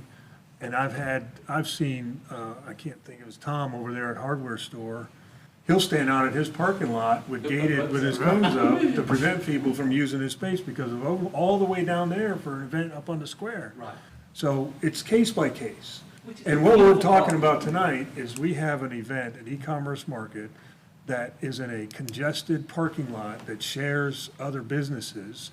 We're gonna add a food truck, and how that food truck is placed in that parking lot is dictated by the traffic coming in and out, safety, public bathrooms, all, that's what's on the table. And that's what we're voting on. Not whether it's a good idea, bad idea, whether they're in violation, whether or not. The conditional use, if they continue doing the 5 years successful they did, then will be no problem, right? And then it'll help us figure out how we go forward on what works and what doesn't work, case by case, is going forward. Right, absolutely. And again, just to touch on a couple other points, somebody asked, I think it was you, why the bagel guy won't go to the commerce, Yeah, that was me. to the square, right? I have no idea. I don't know the bagel guy. I've never bought a bagel from him, right? But again, I'm on the agenda or down the road. I've been doing a lot of homework, been doing a whole lot of, I don't want to say recruiting, but talking, right? But I'm stepping outside the bounds here. But I know there are some food trucks, and I don't know this to be the bagel guy's reasoning, all right? So I don't know. But I have talked to some food trucks who go, no, I want to be the only one on the block. I'm not interested in going where the food trucks are. So I say that, why would he not? I don't know. Maybe he's getting here free and maybe he's getting charged $300 to go to that or whatever. I don't know. I'm just saying, there are legitimate reasons that people don't do things. How much? $15 Okay. a week. Huh? $15 a week. Oh, okay. Well, okay, $15. So the fee's not it. But I'm just saying, there are reasons. I have reached out to people going, hey, I'm trying to do this. Are you interested? I'm like, nope, I don't want to come if there's other food trucks there. Like, so there are legit reasons for people to do that. I don't know what the bagel guys is, but. But that kind of makes one of the arguments that I was talking about was some of those trucks that you talk to, they want to be the only guy on the block. So do the brick and mortars. They want to be the, and now. Oh, I'm not downplaying any of a brick and mortar argument. Hey, I've got it. Well, I don't own it anymore, but I've owned a cheesecake business in the middle of town for about 4 years, right? Like I'm in the same battle. I bought that building and I did a whole lot to make it work and do all that kind of stuff. So I've done the brick and mortar thing. I'm in there. So I just wanted to touch on some of the points. And the last one, Don Brashears is still paying taxes. I think Don, is that who owns it? What's the guy's name, right? There was somebody said something about food trucks coming in not paying taxes. That's not what's happening here. Like, Don still pays property taxes because that piece of property is what pays taxes, right? The owner of a building is who pays those taxes. And this thing is written in such a wonderful way. Again, hopefully everybody plays by the rules. But the food trucks do pay taxes to Hernando, right? That was part of the whole regulation, right? Like, hey, you've got to register as a Hernando business, and what you sell and generate is gonna do. So these trucks coming in, it's not the concept of, oh, they roll in, take all our money, and roll out of town, right? That's not what's happening anymore. I mean, this thing was very well written. I sing awesome praises all the time. I think he's the one who did it. But like, it was well written to protect Hernando. That was the whole concept. And so, anyway, I just wanted to touch on some points to address some of the things that were said earlier. That, they're just trying to play by the rules. So, anyway. Is this the same spot that the food truck is always set up? Is that the same? Roughly. Sometimes it's been closer to the store to accommodate for that traffic issue. Well, and that's right at the entrance. That seems like a huge, I mean, there's a kid that's going to get hit right there. Yeah, I mean, that drawing really, we only have 15 different drawings for the 15 different spots we put food trucks before in that one little area. That's mostly to accommodate for where the bagel guy sets up in that first parking spot off there in a Chevy van. We did the rest of the spots, again, so we didn't have to have 15 pictures, just to show like the scale of how much a food truck takes up. I would recommend moving that blue box that you got on your map and moving that up closer to to the building, out of the way. Sure, Commissioner Thorne and certainly Commissioner Jordan. And you can make that part of the deal, just, hey, you gotta move it up 3 places, closer to the building. It's never been a problem, and I know traffic's a problem, and kids running around a problem, and vehicles are problems, and, but this has never been a problem. No one's been hit, so it's not like precedent is, the last 5 years, it hasn't been a problem. But if you said, hey, y'all guys gotta move this up to 3 parking places, closer to the building, that's not a problem. So I just want clarity, because I think Jordan asked about it, and Commissioner Thorne hit on it too. So on this application, it says the bagel guy, Saturday mornings, still maintain the ability to host one other food truck that day. But when Commissioner Jordan asked Mr. Hagner that question, he said, no, that's not the case. If the bagel guy was there that day, he would be the only one that day. Is that Because the correct? events are on Sunday, not Because this says Saturday. differently. Right, we do events on both days. Yeah, I mean, events have been on both days. I think if you want to regulate it and say how you prefer Well, it's not our preferred, I mean, you guys are the applicants, we need clarity. We need. Can you step up to? Yeah, come up. So the bagel guy, I mean, we all agree that bagels are in the morning, it's all on the same day. And no one wants to eat Chinese lobster at 8 o'clock in the morning, so they're never there at the same time. I think that's the issue, potentially the issue. Well, Mr. Agner had said that if the bagel guy was there on a Saturday, there would not be another food truck there that day. And if that's, the way we need to orchestrate it, we'll do it that way. Because the application is for 5 times a month, so theoretically, the bagel guy would But be we just 40. need a detail, define what Right. 5 times a month Stretch means. to it. I mean, you can regulate. You regulate any way you want to. We're just trying to figure out, you set the rules, we'll do it. I think we're saying the same thing. It's Just say a 5 condi- food trucks. It's conditional use. That's right. So your application, we have to define what that conditional use is. That's right. And that's what So when you keep saying, y'all do what you want to make it that, it's your application. So we need to define what is a Saturday bagel, what is a Sunday lobster truck, what does a Saturday Sunday look like? Because of the way it's written, and it is broad when it comes to this, because of the way it's written, you're still gonna have to make some decisions of what gonna be handwritten on these applications. I think they're just kind of wanting to know what to vote on. Are you gonna have 5 trucks a month, or no more than 1 per day? Or are you gonna have 2 one day, no more than 5 a month, speaking of Saturdays? I think that's the main point we're trying to get at. Yeah. So if you're saying that if you have a food truck on the same day as the bagel guy, that's not allowed. No, They're not saying that. asking if you're, If we're counting that as 5 times a month, because your application is for 5 times a month. So if you have a bagel guy in the morning, and then you have Maine lobster in the afternoon, that's 2 right there. That's the last time that food truck is on that, it's 5, That's right. period. Yeah, everybody counts. 5 total months. Yeah, 5 total. everybody counts, so Maybe it's sometimes 5 a the same month. day. How you plan that and schedule those 5 trucks? Well, we would schedule the events, and then on event day, per this board, the bagel guy wouldn't be allowed. That's you, that's, the conditional use would then be 5 uses a month. Correct. And then your bathroom plan for the bagel guy is a porta potty. I'm gonna tell you, I'm not gonna approve a porta I'm not potty. either. I'm not, Okay, that- so tell me what you will approve. Well, I mean, we need a bathroom, part of the ordinance is you're required to submit us a bathroom plan, a public And that's- bathroom plan. and Again, that's the bathroom plan. So you say, no, we're not gonna go with that. We'll go with it up at the railroad track, and we're not gonna go with it here. And shoot it down. Or better yet, shoot the bagel guy down if you want to. You'll say, hey, man, don't come to town. Just tell us what you want to do. We're okay with it. We've applied for it. I've told you that adjusting the hours, that doesn't really make sense. It's not economically feasible to open up at 8 o'clock. So a porta potty would be our suggestion, just like the precedent set by the railroad track. All right. The farmer stand at the railroad track on the is similar porta to the bagel guy, where you stop, park, go get your apples, and you Can't leave. help him. You're not hanging around to have an apple cobbler, Yeah. and you're gonna, you need to take a break. So the food truck is different, and again, it's a case by case, And of course, we'll open the food truck hours. right? So the food truck has to have a bathroom plan. Absolutely. Okay. And that's to use Commerce Street markets and what they've been doing. And we have brought in, I mean, when it was extremely big events, we brought in portable bathrooms. The big, nice, air-conditioned portable bathrooms, we've done it on several occasions. But the bagel truck van falls under a food truck, correct? Because he's serving food. So that's the last thing I think that we have to figure out. What is, He's already told us. what? It's a porta potty.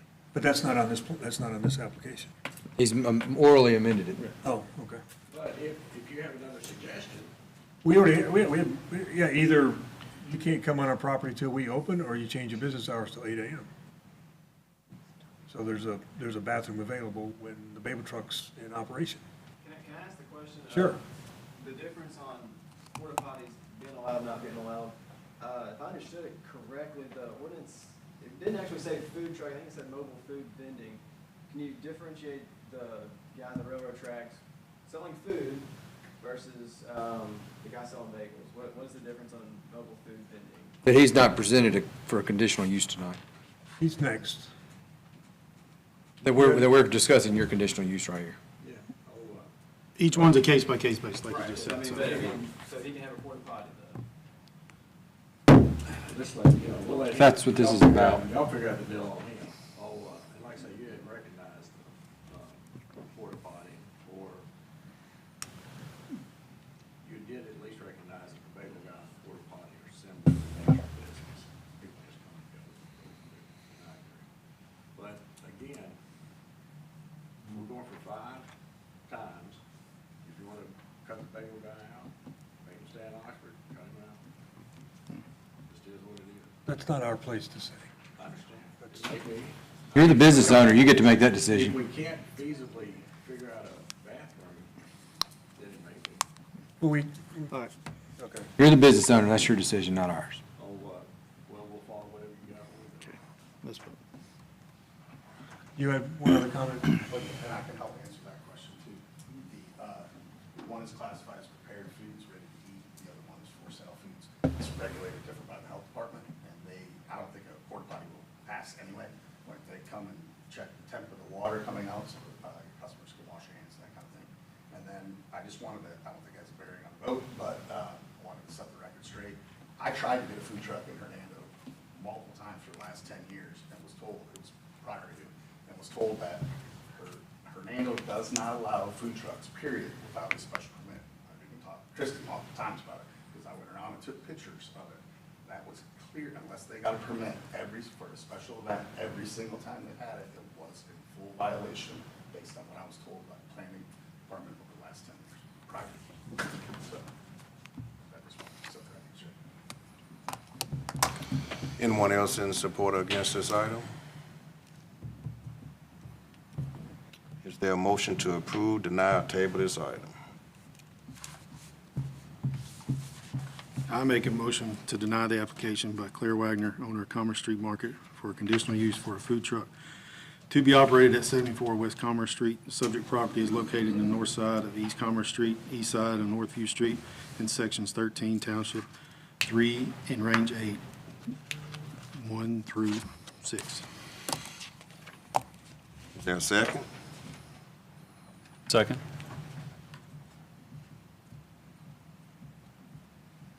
Commissioner Clark, Nay.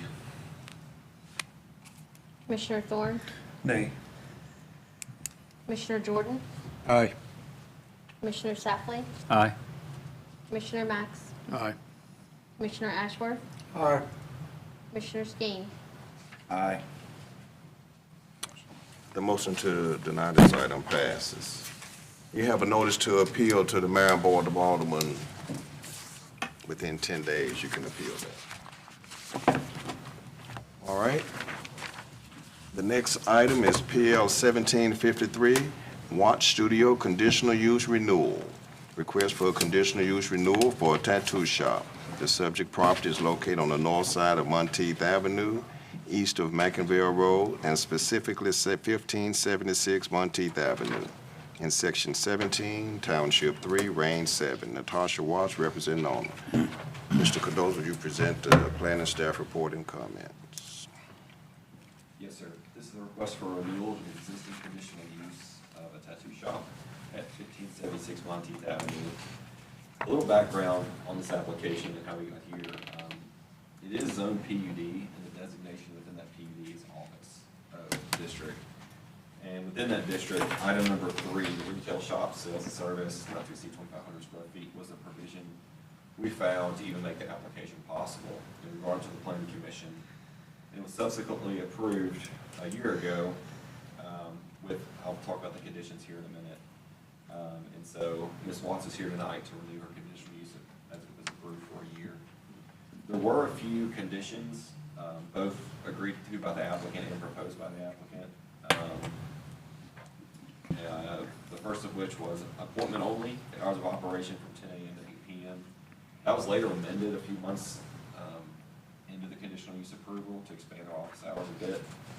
No neon lights, and then the applicant proposed the language for the sign to not include the word tattoo. And so that was the existing motion that got them to this point tonight. And it is coming up on their one-year renewal, and she made an application to be on the agenda for an extension.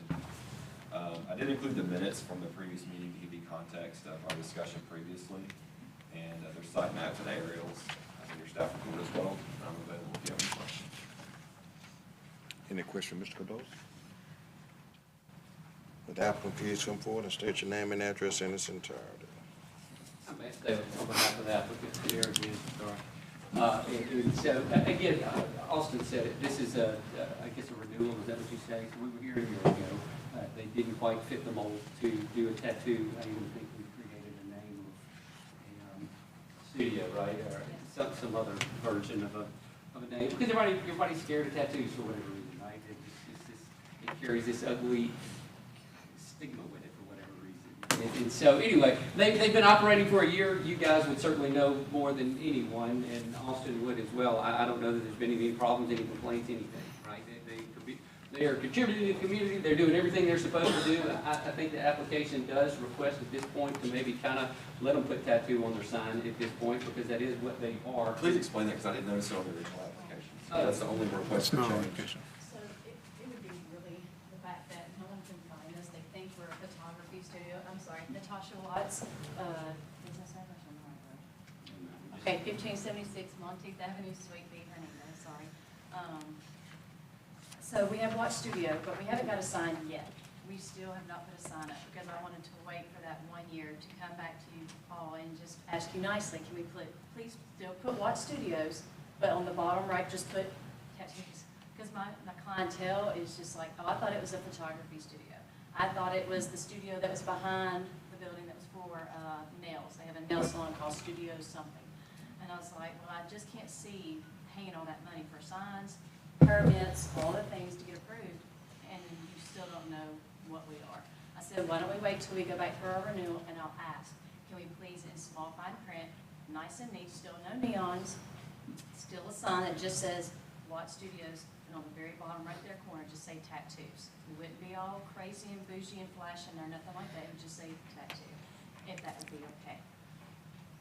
So this wasn't on the application originally, but it is now. I thought I wrote mine in on the application. I thought I wrote on there that we wanted to change the name on there. Not change the name, just add to it. So I thought the rest of I the did. conditions would be the same? We haven't changed anything. We still have no neons. We're still doing, actually, we're out before 9 or 10. Usually we're still not like going full crazy 1 a.m. tattooing. We're not doing that still. We're too old for that. I think the reason, if I remember correctly, they came in because the hours, they wasn't aware that they could operate on the weekend. Right. And now they we're got good. clarity that night, yeah. We still don't do Sundays, that's Jesus Day, but Saturday, we're still there, full days. Still We just- appointment only? Still appointment only, You yes. do anything else other than tattoos? Tattoos and piercings, and they're still appointment only too, no walk-ins. The piercings weren't part of the original conditional When we- use, though. Well, when we first came in, we mentioned that I was waiting on my license to transfer from Florida to here, and that we would eventually have piercing. And that was, I remember talking about that to you guys, but I had to wait for the licensing.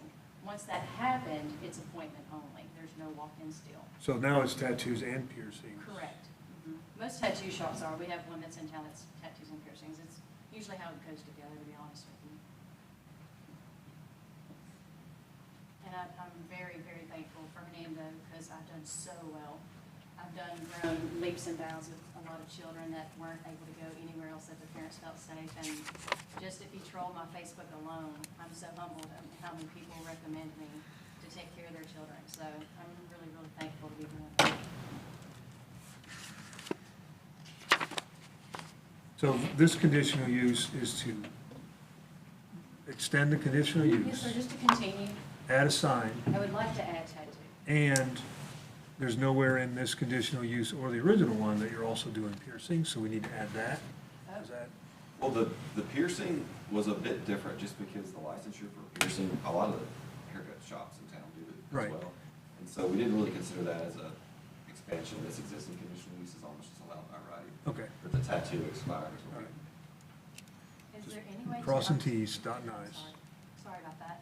Is there any way to extend instead of every year, once a year, since we've had no issues, no reports, no run-ins with anybody? Yeah, that's some of the stuff we'll talk about, how Oh, much I'm to sorry. extend it when that Yes, sir. time comes. Yes, sir, sorry about that. Any other questions for the applicant? How long, yeah, I'm steal this from Commissioner Jordan from a previous one. How long is your lease for? It's about a year. It's yearly? Okay. Yes, sir. We just actually renewed it in July. Right. With Clint.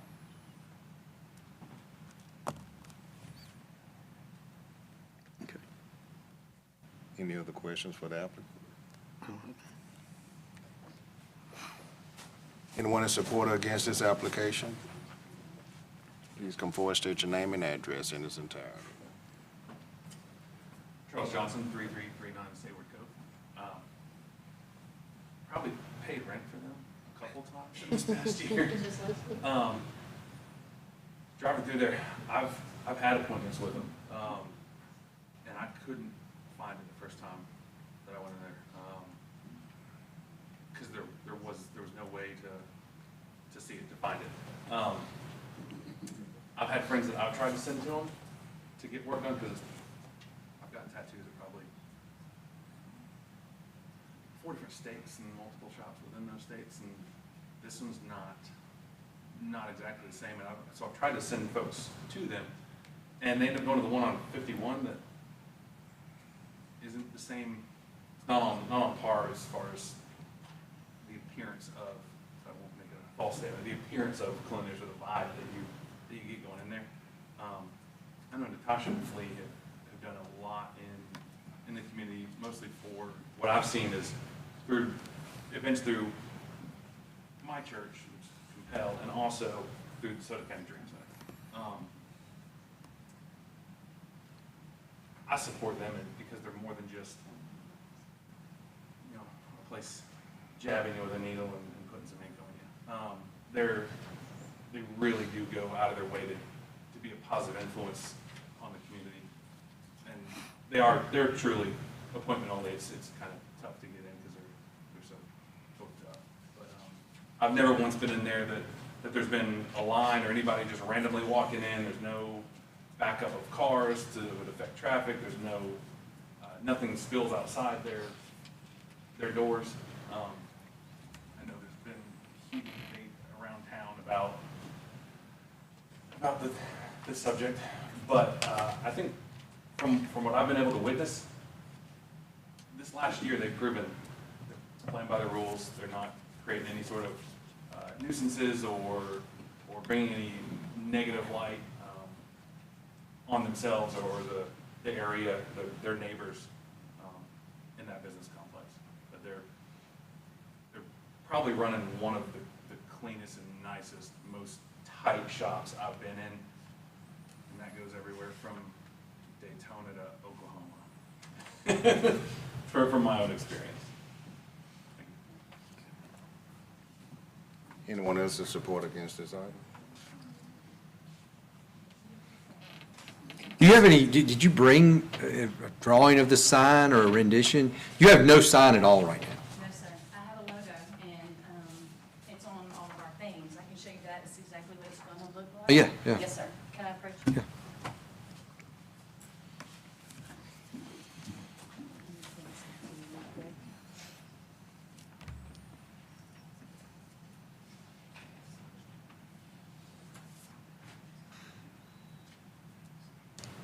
It's not going to have all the filigree, because that's busy. But it'll basically just be in needle print, basic Woldt Studio. And then right here, like this little corner, we just say tattoo. Very small. It would be probably as small as the Hernando would be. But the Woldt Studio, we wouldn't do all that filigree. That would be expensive to even make, to be honest with you. Would you like me to show everyone? Does anybody else would like to see it? Please. Yes. The sidewalk will have to be applied for as you. Right. And even smaller than Hernando, we would issue it. She was offering and talking about it.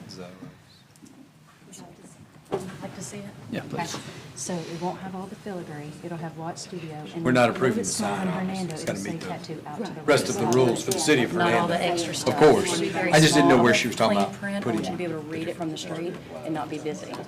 The dimensions of the sign.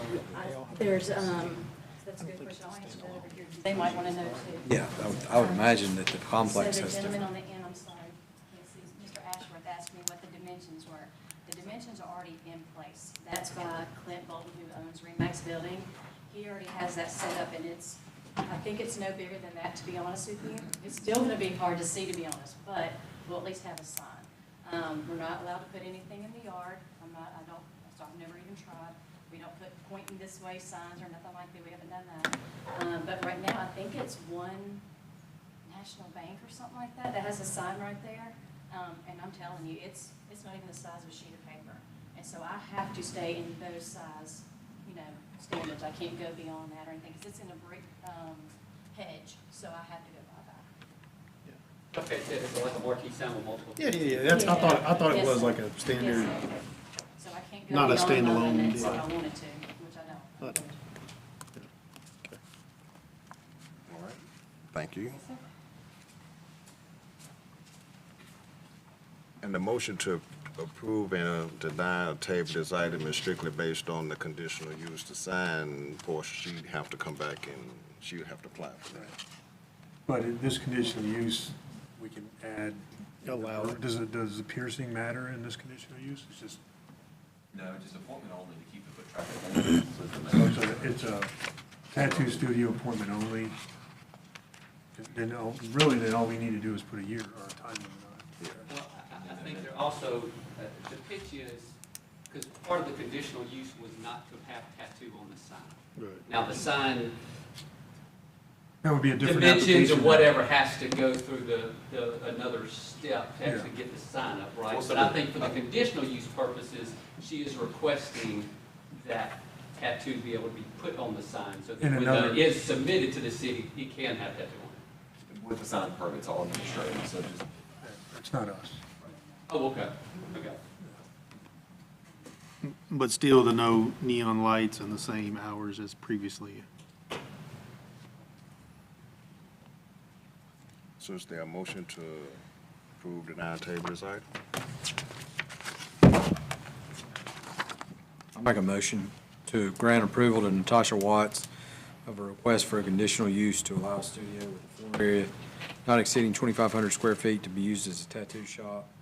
Subject property is located on the north side of Monteith Avenue and east of McInville Road, more specifically 1547 Monteith Avenue, in Section 17, Township 3, and Range 7, based on 1 through 6.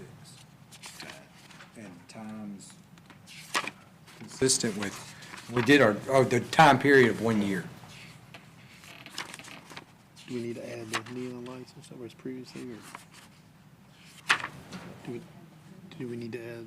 Are you changing any of the conditions? Not changing any of the conditions, just We're like- consistent with the conditions from the previous meeting, with the exception of, you know, or any changes she wants to make to the sign within the city of Hernando's approved regulations. Can we add more than 1 year? That was part of the request. I mean, I don't mind going 5 years? 5 years, or at least it's 1 year, but we can do it 5 years. 5 years?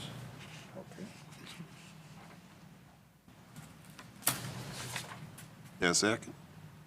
Second. He can have it. Commissioner Clark? Aye. Commissioner Thorne? Aye. Commissioner Jordan? Aye.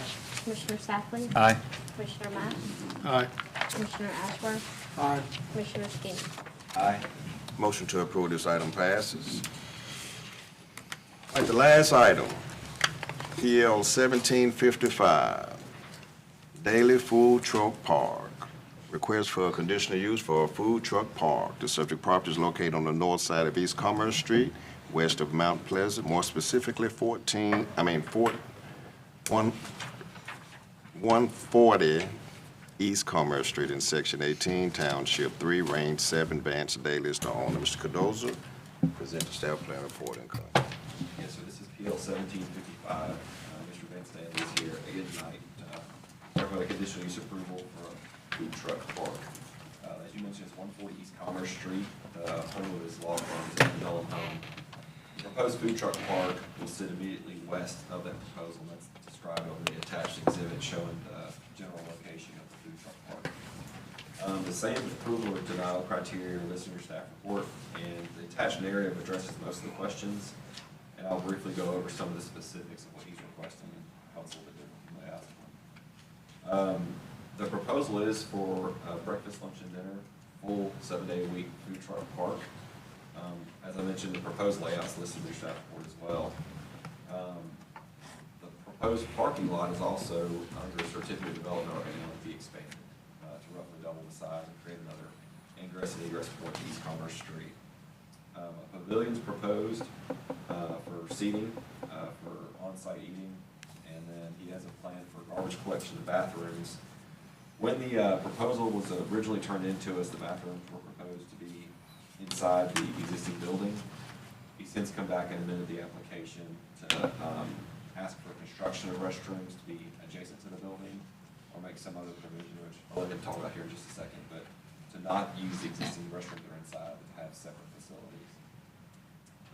There are spaces for 10 food trucks within the park, and the sizing is a bit general, but it's roughly 20 foot per space. And then the electrical plug-ins are going to be provided on site to avoid the generators and the associated noise. He has provided detailed responses to the 5 criteria for conditional use approval or denial. And then on the site plan, you can see the proposed expansion of the parking lot west of the existing parking lot is currently under review for particular development. And you can see the general layout of the food trucks within the food truck park. There's 2 different layouts, just depending on how the final design comes out, but I think you wanted to give you a general idea of where they would be beside the existing law firm. There's a proposed elevation of the covering for seating on site, and we did include the aerial and site map to give you a general idea of the layout. Mr. Vance is here tonight, representing the application, and I'm available if you have any questions. Any questions for Mr. Cardozo? Yeah, you were mentioning as a site permit for, because I'm noticing on these renderings, there's a new entrance to Commerce Street. How does that impact? I mean, that's a bigger decision. It would be referred to the city engineer for a curb cut permit, and there's spacing requirements and width requirements, all that. How does that, would that not have to be approved before it comes here? Or, I mean, I'm not sure So the curb cut permit's administrative, and so if approved, it would go through that review of the parking lot. The drive aisle widths, the spacing sizes and colors and landscaping, all that's kind of caught administratively. even going into, like cutting a new entrance into Commerce, into the parking lot, that's administrative? Through the city engineer. Okay. But I think the proposed food truck park would require that additional parking. I think so too. With 10 trucks, for sure.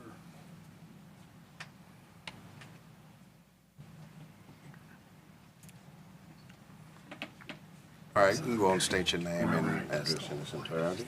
Vance Daly, 140 East Commerce Street. I'm the applicant. I guess technically the owner of that third is a LLC called 12 Stones Properties, which is, I say my LLC. Yes, I'm the applicant, right? All right. And so, to be clear, none of this is on the property at this point, right? Like I'm trying to build a dream.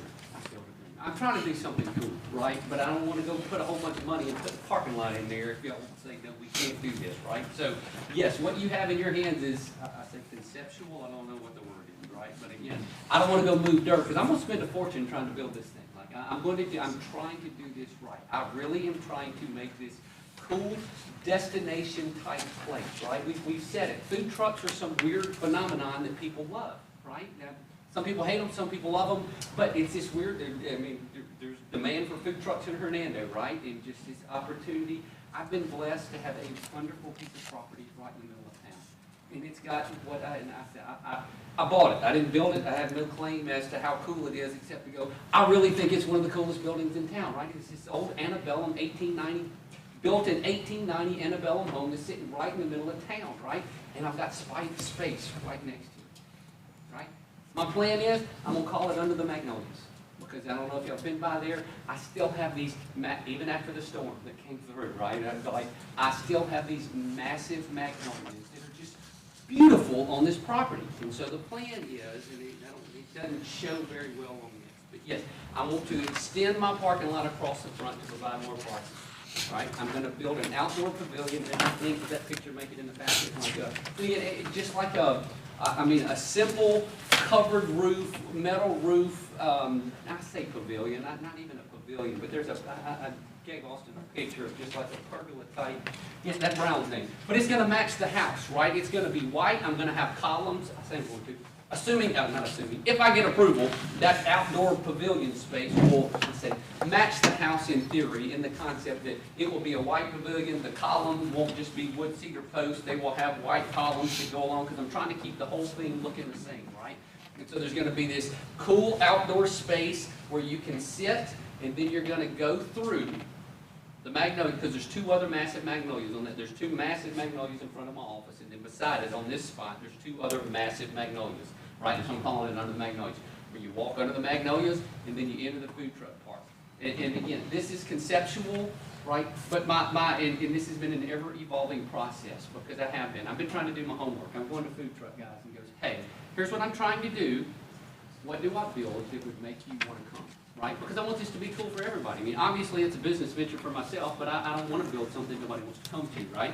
And so my plan from what is in front of you, I'm guessing y'all have this, like, this is what I just kind of, is to scoop the food trucks further back so that I have more space between the two trees. And if you look close, in between the pavilion and the beginning of the food truck areas, there's two circles, and I think if you, I can't read that well anymore, I gotta have some readers. But the two magnolias are marked on that, on this plan, that you gotta look really close, but it's to the top of the pavilion seating area, right there, and then where the food truck area starts, right? You see what I'm saying? So I'm gonna move the food trucks back and make more seating space, play area space, right?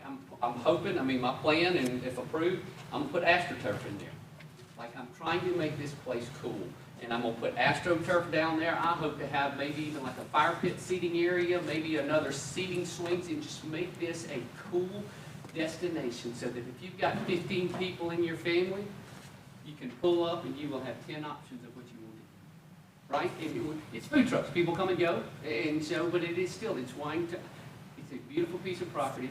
In this weather, when the sun's going down, it's just one of those like, man, I want to do something that's going to be cool, that's going to, and I'm trying to do it well. I'm trying to do it, I'm doing as much homework as I can, going to food trucks and say, hey, what do you want, what would be good, all these type of things. I mean, my hope, I'm going to have, the angled option that you have is the plan, like, so that, because my goal and my hope is to keep all the traffic encapsulated, is that the word? Inside the food trucks, right? So they don't get out on the outside of the food truck. They stay on the inside, so they're kind of, you walk in and you have all the food trucks around, and that's what you're doing. I hope to cover that with some, just to keep it shaded for the food trucks, right? With some, again, I don't know what all kind of approval, but to keep it shaded so that they're in there. That you have these play areas for kids to be able to run around in, for moms to go sit down and eat, and have tables and chairs under the pavilion.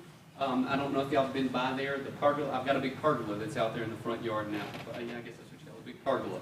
I mean, I'm going to scoot that over to the side between the trees in my office, so that'll be another seating area out there. I am planning on, and whether it's, again, a lot of this is, hey, do I get approval? And can I, if you build, you know, what's the, if you build it, they will come, right? You know, so I really, if I get approval, I'm going to try to do my best to do it right. And I originally thought, hey, let's just use my office bathrooms, because when I bought my office, I had to turn it commercial. I got commercial bathrooms in there, but then I was like, no, I don't want to do that. So I'm either going to build bathrooms that have their own freestanding, you know, bathroom. I'm a conceptual anyway, like the tennis courts, right? Just a standalone bathroom, or maybe rent.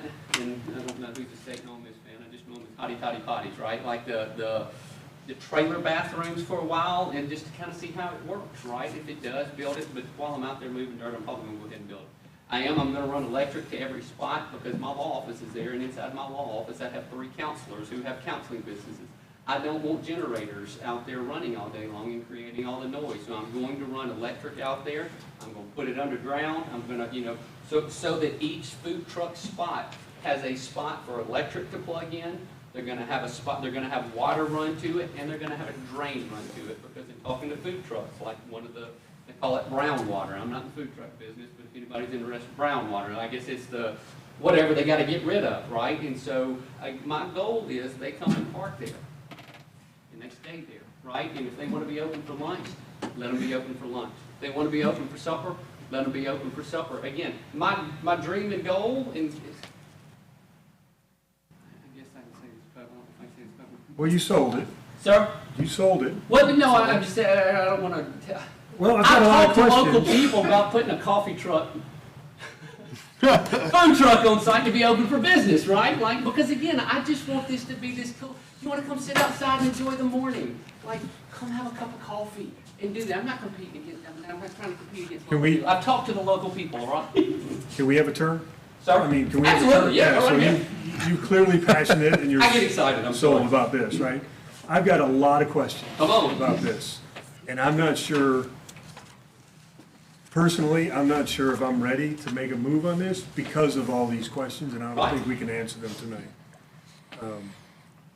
Well, the first thing that comes to mind is we have a historic district antebellum home, and we're gonna put something that's in the historic district. So that's a bigger question concern, not for me to answer, it's just something that comes to mind. Am I, I don't know, I know I'm not on the historic registry, so, but I don't know, I don't know where the historic district runs, Just, so. just, To the railroad tracks. just saying, Okay. yeah. The other one, how, let's just go play a scenario here Okay. for a minute. 10 trucks. Yes, sir. That's getting 10 trucks to commit to be in permanent parking. Is that what you're assuming, permanent Well, parking? they can come and go, but yes. How do you get them in and out of there? There's no, In the back, so I've got there's a hole, if you see that, I've got a side driveway, a driveway that goes to this back parking lot, and I will. so you're gonna connect this back parking lot around to the, it's not in this drawing, that's what I'm asking. Right, and well, again, how much detail, I didn't know, because the regulations or the guidelines or whatever was, hey, you gotta have parking and you gotta have bathrooms and outside of that, and so, again, this was conceptual. But yes, so the plan is, they will come from my back parking lot, and whether I've got the pitch, the application is to have a gravel base out there. I don't wanna pave a whole parking lot in the back to put food trucks on, right? Well, that's engineering, that comes later. Well, but again, that's part of, I presumptively, the So the- approval process. But yes, come around, they will come around from the main entrance to my office currently, go around behind my office through this back parking lot to access the back side and come up. I have no doubt that I can see it with, in the evening, there's outlight lights, a little fire pit, everybody's hanging out. There's 10 food trucks, I got this choice. But then we get into this, what happens if it doesn't work out and 5 of these trucks say, I don't want to be part of this anymore, and I only have 5 trucks. So now we have this permanent, custom-designed piece of property that's designed for food trucks, but we don't get the food truck business off the ground when you're starting so aggressively with 10 trucks. Right. Do you have 10 trucks committed to this yet? Again, committed, I've got over 10 who are very interested. Now, there's nothing for them to commit to it. Do you have a Right? But- growth plan, like a phase plan, like start with 4 and then 6 months later, I'll add 2 more, 6 months later, I add 3 more, that kind of thing? Thought process, right? So the application said you can get up to 10, which is what I say application, what the way the regulation was written, up to 10. So I'm going, hey, I want approval to have 10. Will I have 10? I don't know. I'm not specifying. I'm not going, hey, I want approval for the bagel guy to be here and lobster main and whatever, right?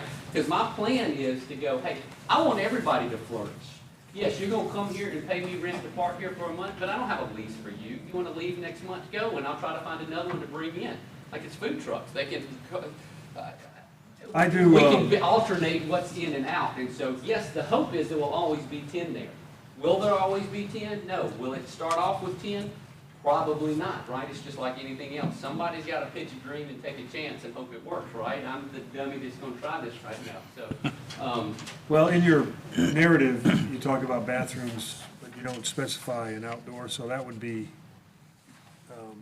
commercial bathrooms in the existing building on the site, that's what's in this, so I think I would agree with your proposal to actually build yes, sir. a separate and again, bathroom. it's either, the plan right now is either put them in the pavilion, like, I have the bathrooms in that pavilion, but then that kind of closes that off. I want that open. So the current plan, in the mind, again, a lot of this is in the mind, right? Trying to get it to work out, is going to be in between my office and the food truck on that side. Build a bathrooms right there, a little building with bathrooms in there. Of the 2 layouts, I'm not a big fan of the wedge, only because of, if those end up being the most 2 popular trucks at that point, you got congested people down there. Here's the So thought. I would And again, whatever you plan, but of the two, I like the square more than the wedge. And what I hope, if I can get approval, that I don't necessarily get a wedge or a something approved. Y'all approve the space, because again, I may have 4 trucks, and it may not look cool to have a wedge and then this big opening, right? Again, this is trying to pitch to y'all the vision so you know where I'm trying to land, right, and try to get to. And so, but to fully clarify the reason for the wedge, well, 2 purposes. I think I can keep people inside better as opposed to getting them outside, on the outside of the food trucks to the rest of the property. But also, it's not going to be easy to get these food trucks in and out of here. Right? I mean, like, it's going to be tight space. And in my brain, if I V them or wedge them, there's more space to maneuver these trucks in and out if they, because again, nobody's required to stay there. It's not like, hey, you come here and stay. It's a food truck. Hopefully they stay there, but again, there could be Hernando's A Fair and they go, hey, I'm taking my truck to A Fair real quick. Well, great, we can do that. Or hey, there's an event to, man, I don't know, they're going to go to Memphis on Thursdays or wherever the big food truck day is on Thursdays or whatever, right? I mean, the hope is they're there so that we have options, that it truly becomes a destination. Well, not to, I mean, just another idea, you can herringbone them, so they have pull-out angles already. So that's another idea. But anyway, Again, any a other? lot of that is once we get on the ground and start really seeing how it works out. Because some food trucks are 16 feet and some of them are 25 feet, right? So, There's a lot going on here. Anybody else? I mean, my concern is that they're permanent. Well, they're not permanent, but they're Right. not, they're They're not they're more than, they're not transient daily Right. leaving. They're intended to stay for at least multiple At least like a weeks. year. right. You know, or longer, you know, should business go.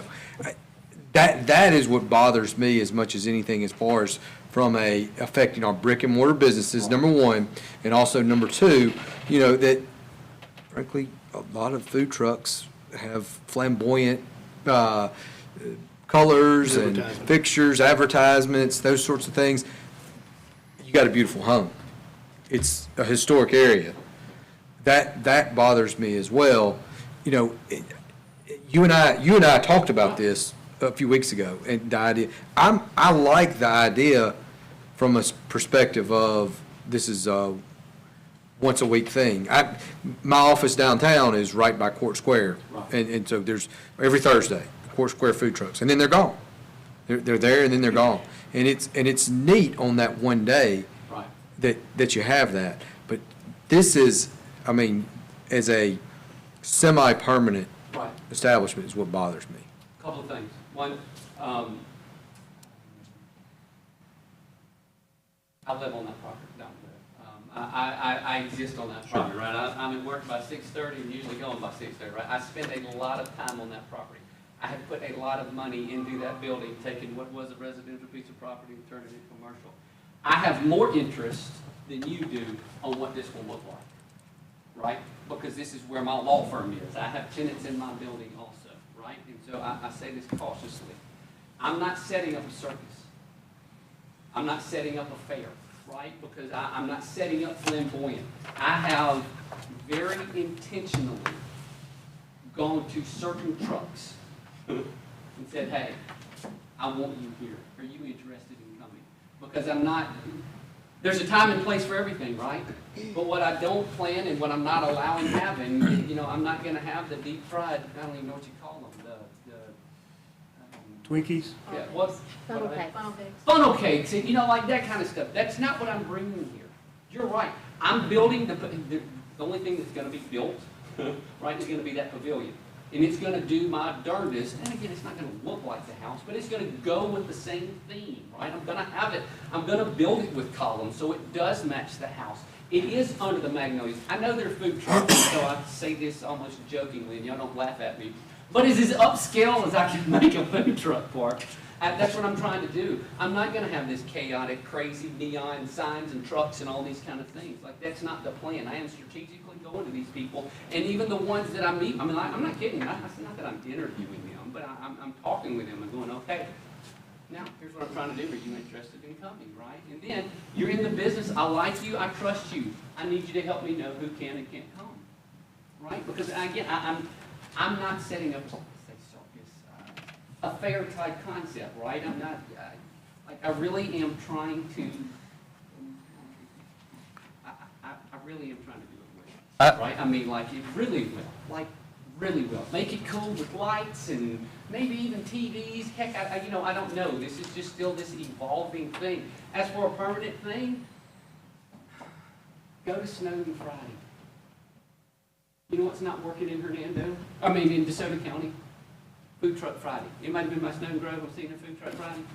It's not very busy. And that's not what I'm pitching. And I talked to you about this.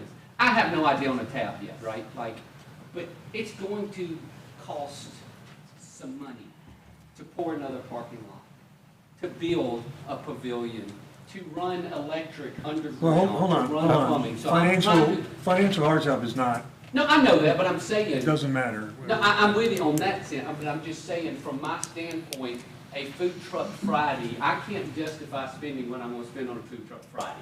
The only My thing, concept I don't is- know what the rest of the board thinks, but I'm still not sure this is the right look. I love the idea of a food truck park. I love your concept. I love your idea. I'm not sold on this location in this part of town.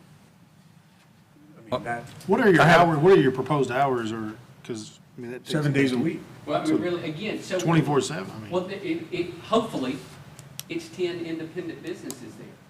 If one wants to be open from 6 in the morning till 10 to sell coffee and breakfast stuff, they're open from 6 to 10. If you want to be open, I mean, I'm not open, I think I put in there like no later than maybe 8 or 9 or maybe 10, right? Like, I'm not, this isn't some all-night thing, but it is a, hey, you want to be open for, hey, food truck, here's your opportunity. You want to be open for lunch? Be open for lunch. You want to be open for supper? Be open for supper too. Park your truck here and run your business, right? So presumptively from 6 in the morning to 10 at night. Now, do I have 10 food trucks open from 6 in the morning to 10 at night? No. Because a taco food truck isn't selling breakfast at 6 in the morning. I got a question about,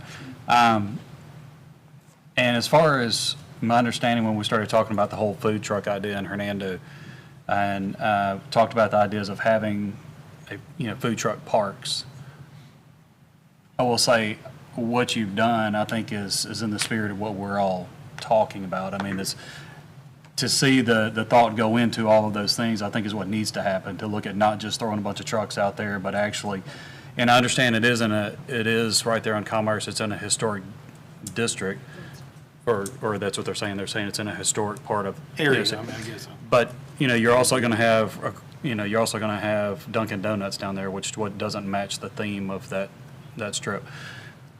But my question is, because what I'm seeing here is, one of the concerns is the look of the trucks.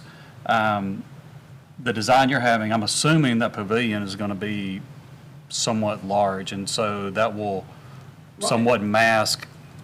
Right, so yeah, and this was something we talked about as well, and I did want to hit on, just from a historic, and I forgot to, right? So, these food trucks, right by there, now the magnolias are going to have to be trimmed up a little bit to build a pavilion up against it, right? But yes, coming from the road, I don't even know that you'll be able to see the food trucks, because they're going to be on the backside, I say the backside, they're going to be in the back of the property, behind 2 massive magnolias, and on the other side of I'm calling it a pavilion, I don't know what word I'm trying to call it. I mean, in my brain, Cedarville Farms, right? They got that outdoor seating thing, right? Like, I just need covered seating, because the whole concept is outside, right? And so, will we be able to see it from the road? I don't know, but probably not. It's not going to be an eyesore, because what you will see from the road is a cool-looking, again, to use the word loosely, pavilion. And a pergola that's already out there. People see the pergola all the time. The pergola is going to be out there. I'll paint it again. It can use some facelifting anyway, right? I'll do it again. And the pavilion. That's what the people will see. And hopefully I can get a big sign that's on the front of the pavilion that says, hey, under the magnolias.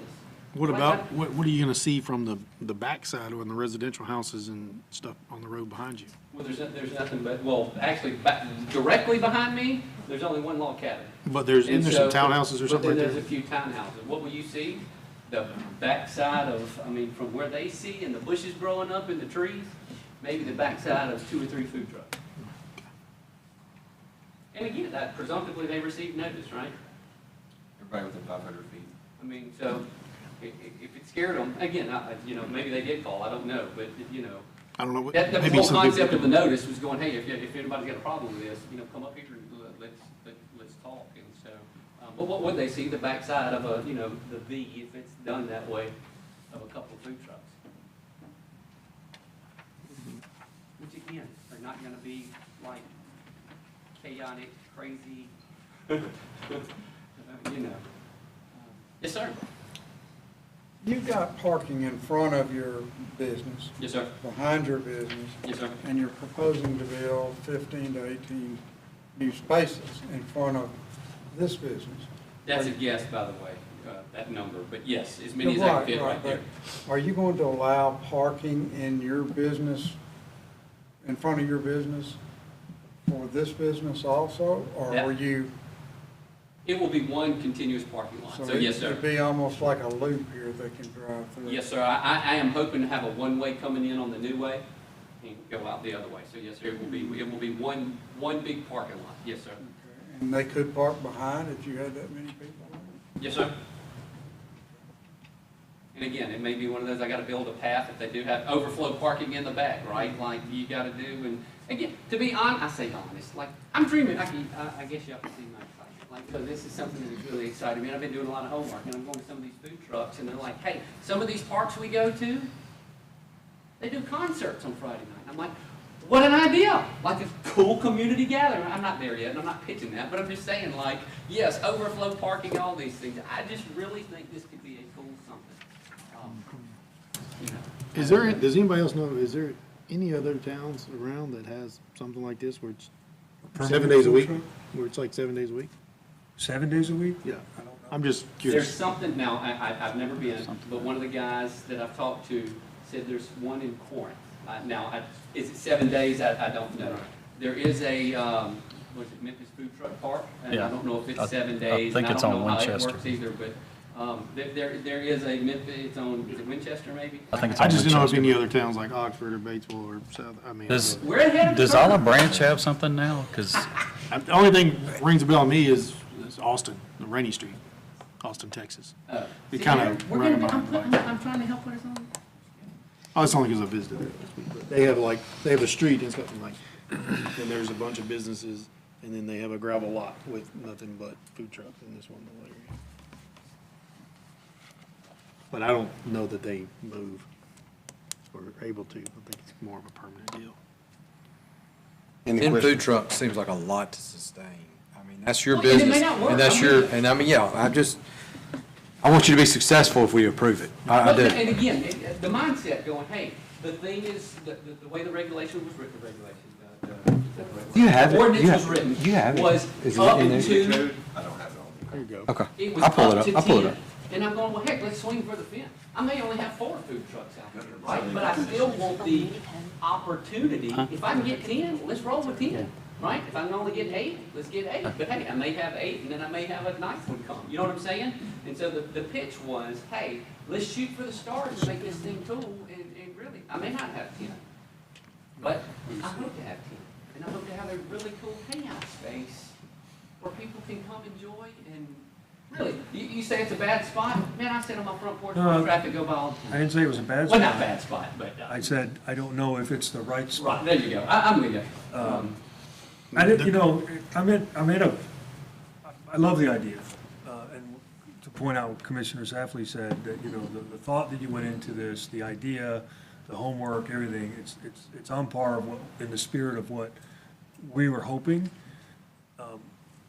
Personally, I'm uncomfortable to make a decision tonight, only because this is a lot to take in for the first Hernando food truck permanent park in Hernando.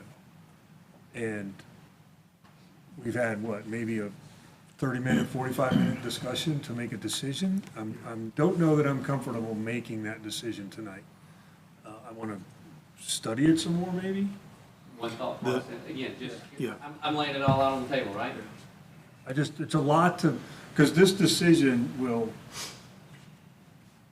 Hopefully, this will minimize the 20 other people. No, who no. wanna go put it. this is about your property, this application, and if we approve this tonight, that impacts the future of what Hernando looks like as far as a permanent food truck park. Right.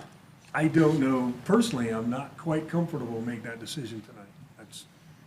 The issue I have is. Can I pitch a consideration to that real Go quick? ahead. It's gonna take some time to get this ready. It's, Fall weather is only good for so long. Again, I'm with you, I understand what you're saying, right. but I'm pitching going, if possible, let's please decide tonight, because I need to pull the trigger, because what I don't want to do is open it in January when nobody wants to come hang out outside. You know what I'm saying? I want to be open but again, that's just reality where it is, so. The first truck could be the inaugural snow cone truck, right, in January.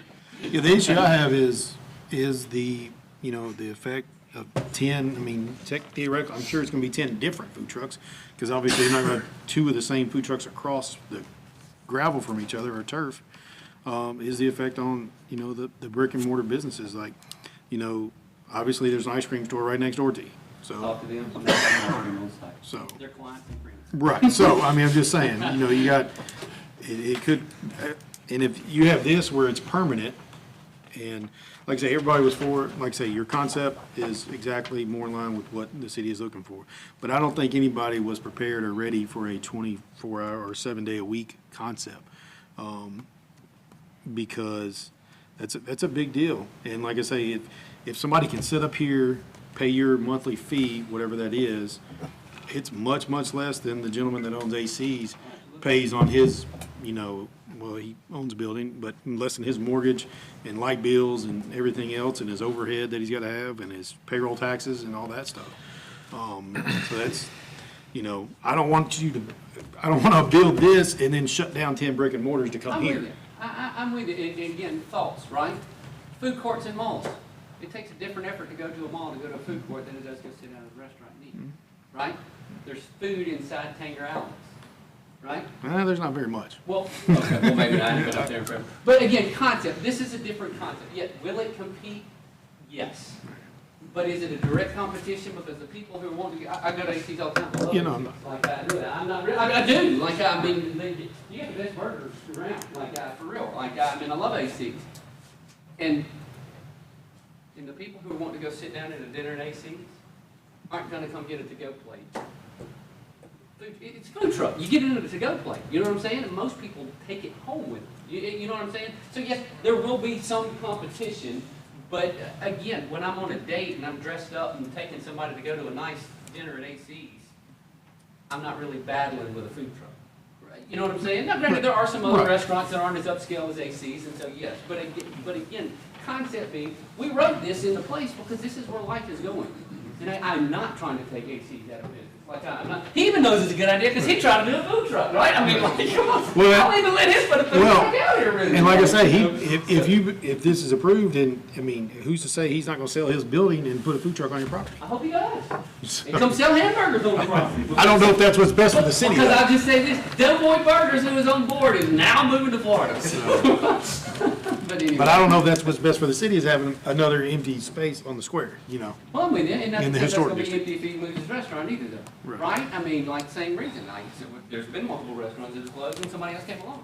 Right. There's a whole lot of what ifs. I get it. There's a whole lot of what ifs. That's the But beauty there's a of. reason we put this in place, because people recognize this is something. Food trucks are something. And will this work? I don't know. I may lose my tail on it. Well, right? it's the beauty of free market, right? Right. It's all about competition, you know. Starbucks comes into town, it's throwing competition to, you know, the coffee shops that we have in town. Dunkin' Donuts is gonna, you know, everything is, you got the big brand competing with the local brand. You know, Tom's Hardware right here, you know, competing with the big box up the road, right? He doesn't have everything, but they do. But that gets into a whole different discussion, but I don't know the whole brick and mortar thing is a relative argument for those reasons. Like you pointed out, Dunkin' Donuts is going in right across the street. It's more about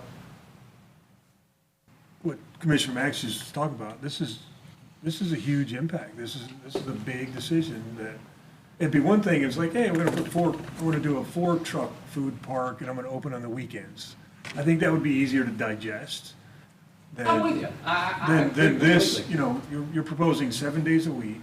We're talking about changing the character of the neighborhood. Whether you design it antebellum and, to fit the historic neighborhood, that's all design, and all that sort of thing. But this is a big decision for us. Right. No, I to understand. make tonight. I really do. And 4 food trucks on the weekend work well in a Walmart parking lot, but not on the, you know what I'm saying? Like, it's a You complete know what, different four concept. food trucks on a weekend with a small fire pit and a food pavilion might work great next to, it might fit better in your spot. We don't know, you had mentioned, there's a lot of what ifs, so we don't know. So if we make that decision, then we have to commit as a city and making that decision to support that movement or support that effort that you can go forward. And again, I'm not saying no, I'm saying I can't get there right now. There's so much to think about. There's so many discussions to have here. Tell me I'm wrong. I mean, if I'm by myself over here. Can I ask one? absolutely. Just- You're not wrong. You talked about, and I've only been to a few food trucks, and generally there's some type of generator, or there's something, there's noise, right? Right? Is that, what do you think about the noise? I'm just. No, again. Things that have electric The hookups. noise is the generators. Right. Because they're mobile. Right. I'm providing, I will provide, if I get 10 trucks, I will provide 10 electrical, I don't know what they're 30. 220 or whatever it is. 30, it's either 30 or 50. It's a 30, 50, the guys told me 30, 50. Again, Paul Whitfield, right? Paul. It's like an RV plug. Yeah, exactly. So again, I guess I can say all this. Paul Whitfield, right? Client, Paul, hey, come over here. Here's my dream. Can I do this? And he goes, oh yeah, man, it'd be just like an RV park. We'll come off this light bulb, we'll run it underground, we'll bring a post up, they'll plug it in so I don't have the generator noise. My law office is right there, and there's 3 counseling offices right there, so I don't want all the extra food truck noise. Now, there'll be people out there. What is north of that? Are those condos? I Yeah, can't. that's those condos on the back That's- side. Well, to the Townhomes. northwest, Yeah, right townhomes. behind me is I say east and right behind me, Yeah, is northwest. a lot, it's got an old log cabin sitting on it, right next to the railroad track. The bank, Renaissance Bank's driveway. These right here. runs Is out. that, those are condos? Those are condos. What's yeah. those townhomes? That's, I don't know. People noise, gathering noise. Band, you're talking about bands. I don't know. I'm just throwing things out there, I'm things with that are bothering me. No, I'm with you. I'm just thinking, oh, wow. Well, historically, when Bubba's had their outdoor band, there was a lot of noise complaints about evening bands and music. Huge complaint. Yeah, and then that may Coffee be- Central had her movie nights, and then there was a few complaints about, the neighborhood in the evening having that. So there's a, historically, when you get to a certain time in the evening, I'm shut down. time to shut it down. And I'm not and again, I'm just, somebody put that idea, and I thought, man, that would be cool. Like, you could have a whole concert series, right? But again, that's not even like, really on the radar by any means, so. Do we have any other specific questions for the applicant? I do. Yes, sir. Have you done any kind of traffic study? Because my main concern is where you're located on Commerce is just a 2-lane road. And it's a disaster trying to get down that road now. And I can see significant impact from traffic, trying to get in and out of there at certain times of the day. Just wondering, have you looked into that at all? The hope is traffic does increase.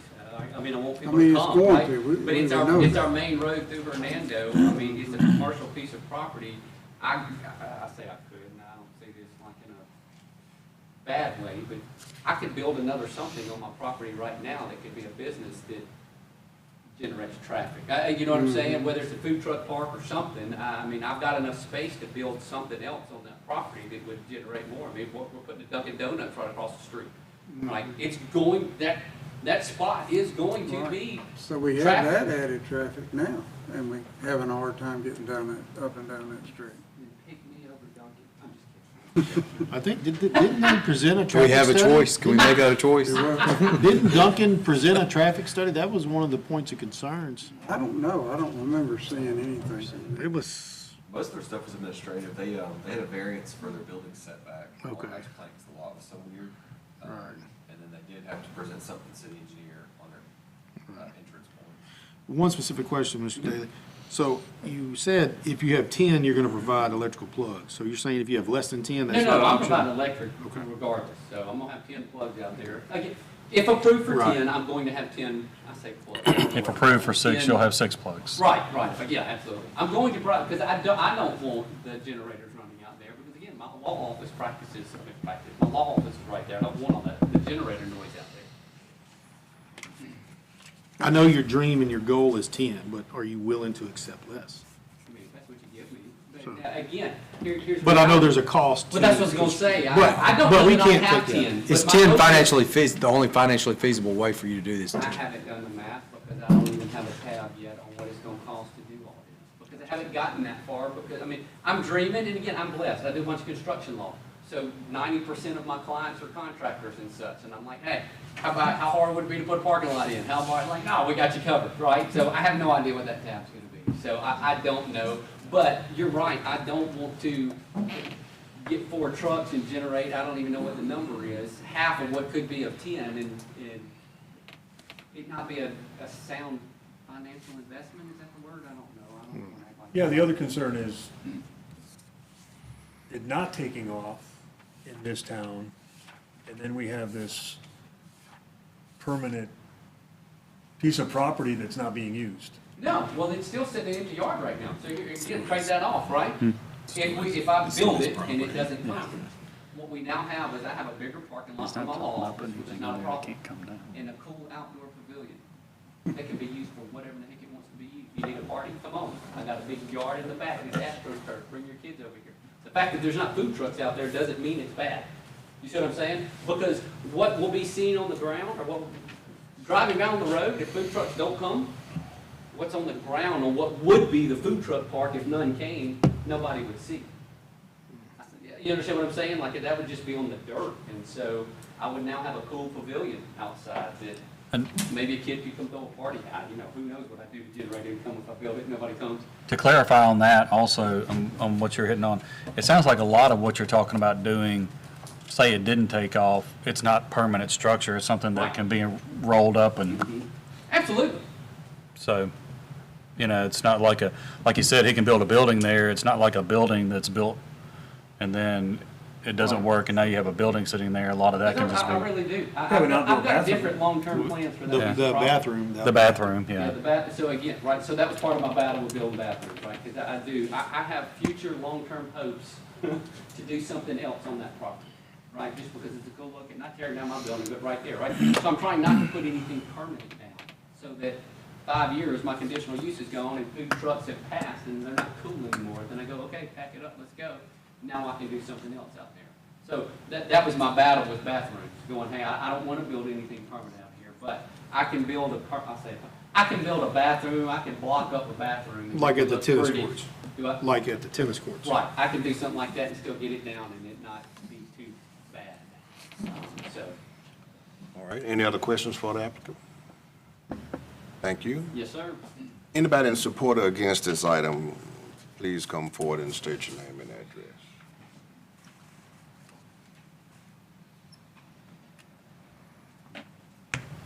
My name is Thomas Freeman, and I live at 105 East Valley Street in Hernando. I'm here also on behalf of the West Lane Homeowners Association, the 8 townhomes behind the lot there. You are right, it is a great place to have a cup of coffee in the morning, and we sure want to keep it that way. This conditional use permit, when we look at it, from our perspective, it is very visible from the backyard. We used to, when Magnolia Manor hosted parties there and stuff, the bands, the noise and things like that, it was very noticeable and disturbing to us. We lived with it at that point. That went away. This coming back, the way I look at it with the parking, people are people. We have to deal with it. This thing is in the back. They're going to try to use our private parking lot. They're going to be walking through our backyards to come to this thing.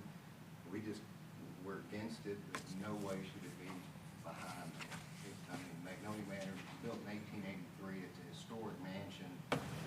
And we're talking about a food trailer park in the backyard of it. We're against it. Anybody else in support or against this item?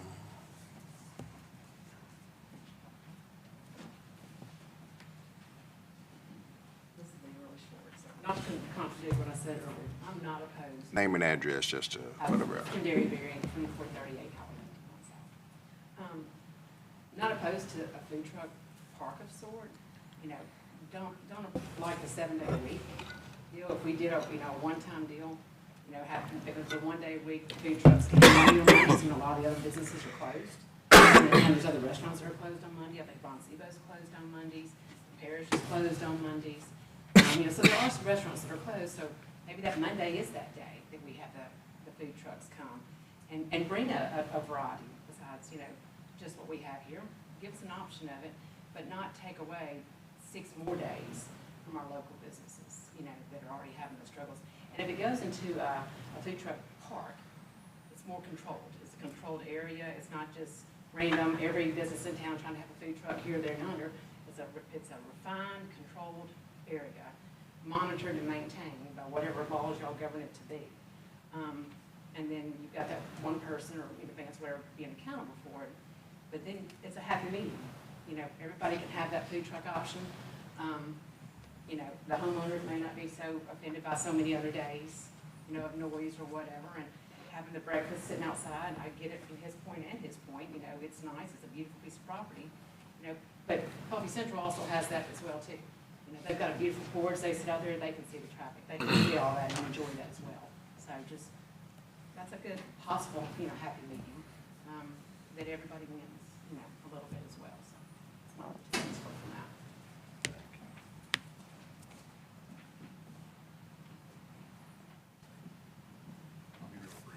Aaron Hahn, 4695 Northview Lane, Hernando. I actually have probably a surprising take on this. Your business plan is almost identical. Ours was just a little bit bigger. My request was, or to you, is just try and make it an even playing field, right? Because that will be kind of a permanent structure, so it's everything else that goes along with that, from grease disposal to trash stuff. There's a lot of regulations in the city that are all part of that, and I just want an even playing field. I think that is the direction that Hernando is going to go, or needs to go. It's coming one way or another, and that's a great way to control it. I would look at your study on, if you have 10 food trucks on a busy night, according to my calculations, and I've been doing this for 33 years, your food vendors are going to want 1,000 people. That's what it'll attract. So if you have 10 food trailers on a Friday night, you better be prepared for 1,000 people. Otherwise, your food vendors won't want to be there. You got to divide those covers by, you know, 10 different restaurants, 10 different businesses. So that is a big deal, and I think that's the direction that we need to go as a town, but just have to do it right. Even playing field, but I think that's a great thing. But I would definitely look into that. Maybe we'll get that feedback from your vendors. So that's it. Thank you.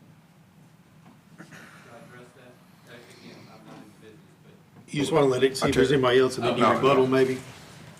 Just, yeah, wait to the end of that. Anybody else in support or against this item? Okay, now you can come with your rebuttal. Again, I'm not in the food truck business, right? So I do not know, and then you're doing one more homework and looking at one. My understanding, food trucks are highly regulated, need to get set up anyway, right? It's not like somebody go buy the trailer in the backyard and puts a grill in it and goes. I mean, I think they gotta have all the approvals from all the whatever also. Like, they gotta have their grease, they gotta have all that stuff taken care of, right? And again, in my homework, going, what do you need to come? I say the only thing, they go electricity, water, and then a drain, right, groundwater, whatever, right? Well, he makes a good point, because what regulated by the food trucks themselves, what they're not regulated by is what kind of services you're gonna provide, trash, fire services, can we get a fire truck in there and back, you know, all of that, all of those things. And again, it just goes back to, I don't know that we're ready to make, I'm not, to make that decision tonight on that, and just that. And another good point too, this is the only permanent food truck in this area, like a food truck park. When the word gets out, and let's assume that it's successful, you're gonna have, that's Friday night date, and they're gonna be coming from, hey, let's go up to the food truck park, you know, and they'll drive a half hour to come here. We'd love it, right? There's the concern of traffic, and is this the right location for a permanent food truck park in Hernando. That's, we gotta think through that. This isn't on the application, and I don't ever want to say it's because all this is recorded public, but I have a future plan to address. Well, let's talk about that later. That's what I was going to say. So it is in my brain to address all of those concerns. I have a plan to address that.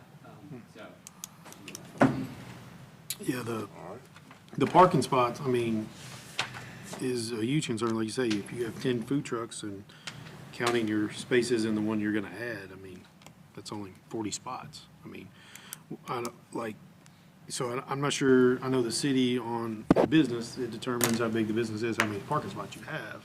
So I don't know how this would fall into that either. Like, if you got 10 separate little businesses, and the rest, and also the business, your law offices, and then the tenants you have there, is that enough? Does that parking support that? I mean, that's a huge concern. And the traffic, like say, and the traffic would be much better if there was another access in the back, kind of like Renaissance, you know. Yeah. Is there a, Or it'd be easier if it tied into the Area 51 lot, like, you know.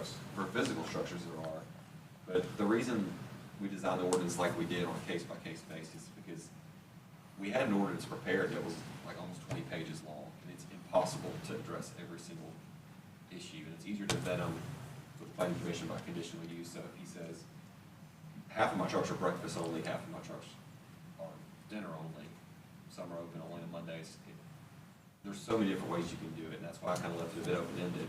So we had this discussion, so if we think 15 to 18 wouldn't be enough, maybe the commission would consider, well, let's start with 6 or 5 or 4, and on a one-year basis, and then go. And if it's too much or too little, it's going to be a trial by error, unfortunately, with a lot of this. And also, right, and I have visited food truck parks now, right? I mean, like, in large part, not in large part, in some part anyway, food trucks are to-go business, right? Now, I'm trying to build a space where people, if they want to hang out, they can hang out. But generally, you go to a food truck, you get your food, you take it, and you go. You know what I'm saying? So. Well, a lot of them don't have the availability seating that you're right, no, I mean, proposing. that's what I'm saying. I'm trying to build a place where Versus people want to grabbing a come and burger hang. for your lunch and poor Right. guy sitting in his truck eating a burger, if there's a table there, it's a nice day, he would be more prone to do that. No, absolutely. So Probably my 'cause there's point no other being- option. Absolutely. I guess, like I said, to some extent, there's a large part of and I don't know what word you call it, but a takeout mindset Right. for food trucks, right? And so it's not the same concept of a restaurant where everybody shows up at 6 o'clock to sit down and eat because of a date, because people are coming. It is. You're gonna get your food in a styrofoam container. It's to go, yeah. So, I'm with you. I have. It's not like that's why I'm going. it's not a food court like the mall. Well, no, you're right. And again, you're right. This is the spot I have. I'm trying to make it work. I'm trying to put the biggest parking lot in. I mean, even so much the original plan was to park one way to go, hey, I think I can fit more if I angle the parking spots. Because again, parking, if this lands, parking really could be an issue, you know? Let me ask this, Vance. Yeah. Would you consider, and I'm, because this is a conditional use. So you come back, we do it for a year, and then would you consider for now, and of course, I don't want to pigeonhole you later either, limiting it to 4 for now. Let's see how it works over the first year, and then we look at expanding it as we. I'm not, and again, this is, we're all trying to make this work, right? But from my financial standpoint, and again, and I'm pitching this to the food trucks, like, I'm really trying to do this hard. My mindset, you're gonna pay me $1,000 a month to park your truck here, right? So, if I only generate $4,000 a month versus what could be 10, again, I don't know the tab for a parking lot and all this stuff, but there's a whole lot that goes into that.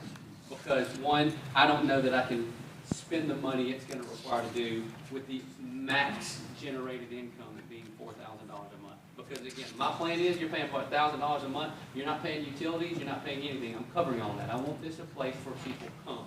But also, there's going to be a gravel base with a very distinct AstroTurf area on the inside. So expanding it is going to be a whole nother set of dump trucks and all these things to regrade the spot to make a gravel base larger and AstroTurf And you know what I'm saying? Like, Hey, I do. My concern is that we're getting, I just want to get out in front of our skis too much. No, I'm with you, I hear you, I'm with, and again, I may not be able to get 10 trucks here, but what I don't want to do is handcuff myself.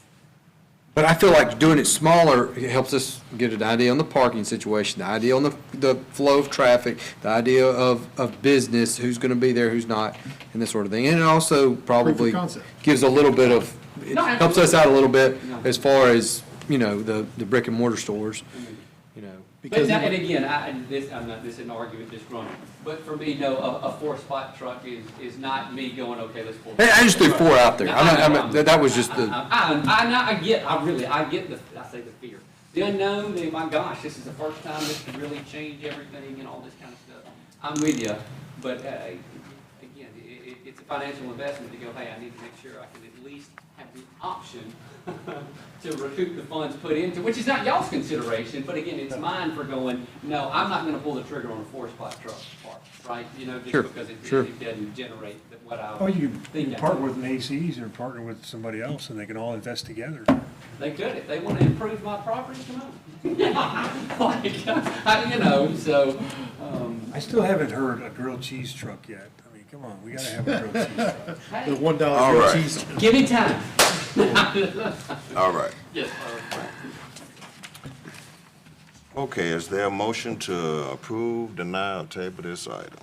Make a motion to approve the application by Vance Daly for conditional use to operate a food truck park in C2 zone based on the criteria below. The subject property is located on the north side of East Commerce Street, West Mount Pleasant, more specifically 140 East Commerce Street, Section 18, Township 3, Range 7, based on 1 through 6. Is there a second? Second.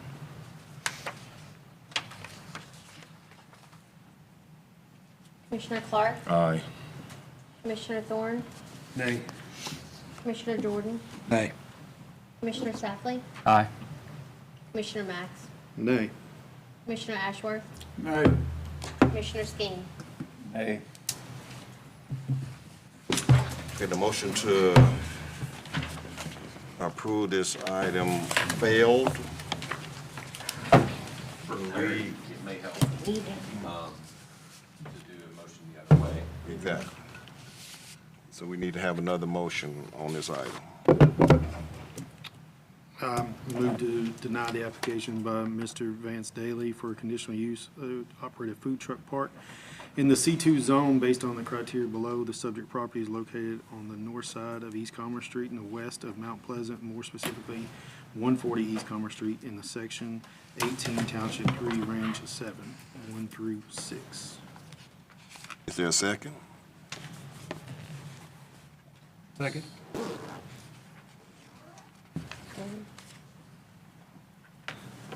Commissioner Clark, Nay. Commissioner Thorne, Aye.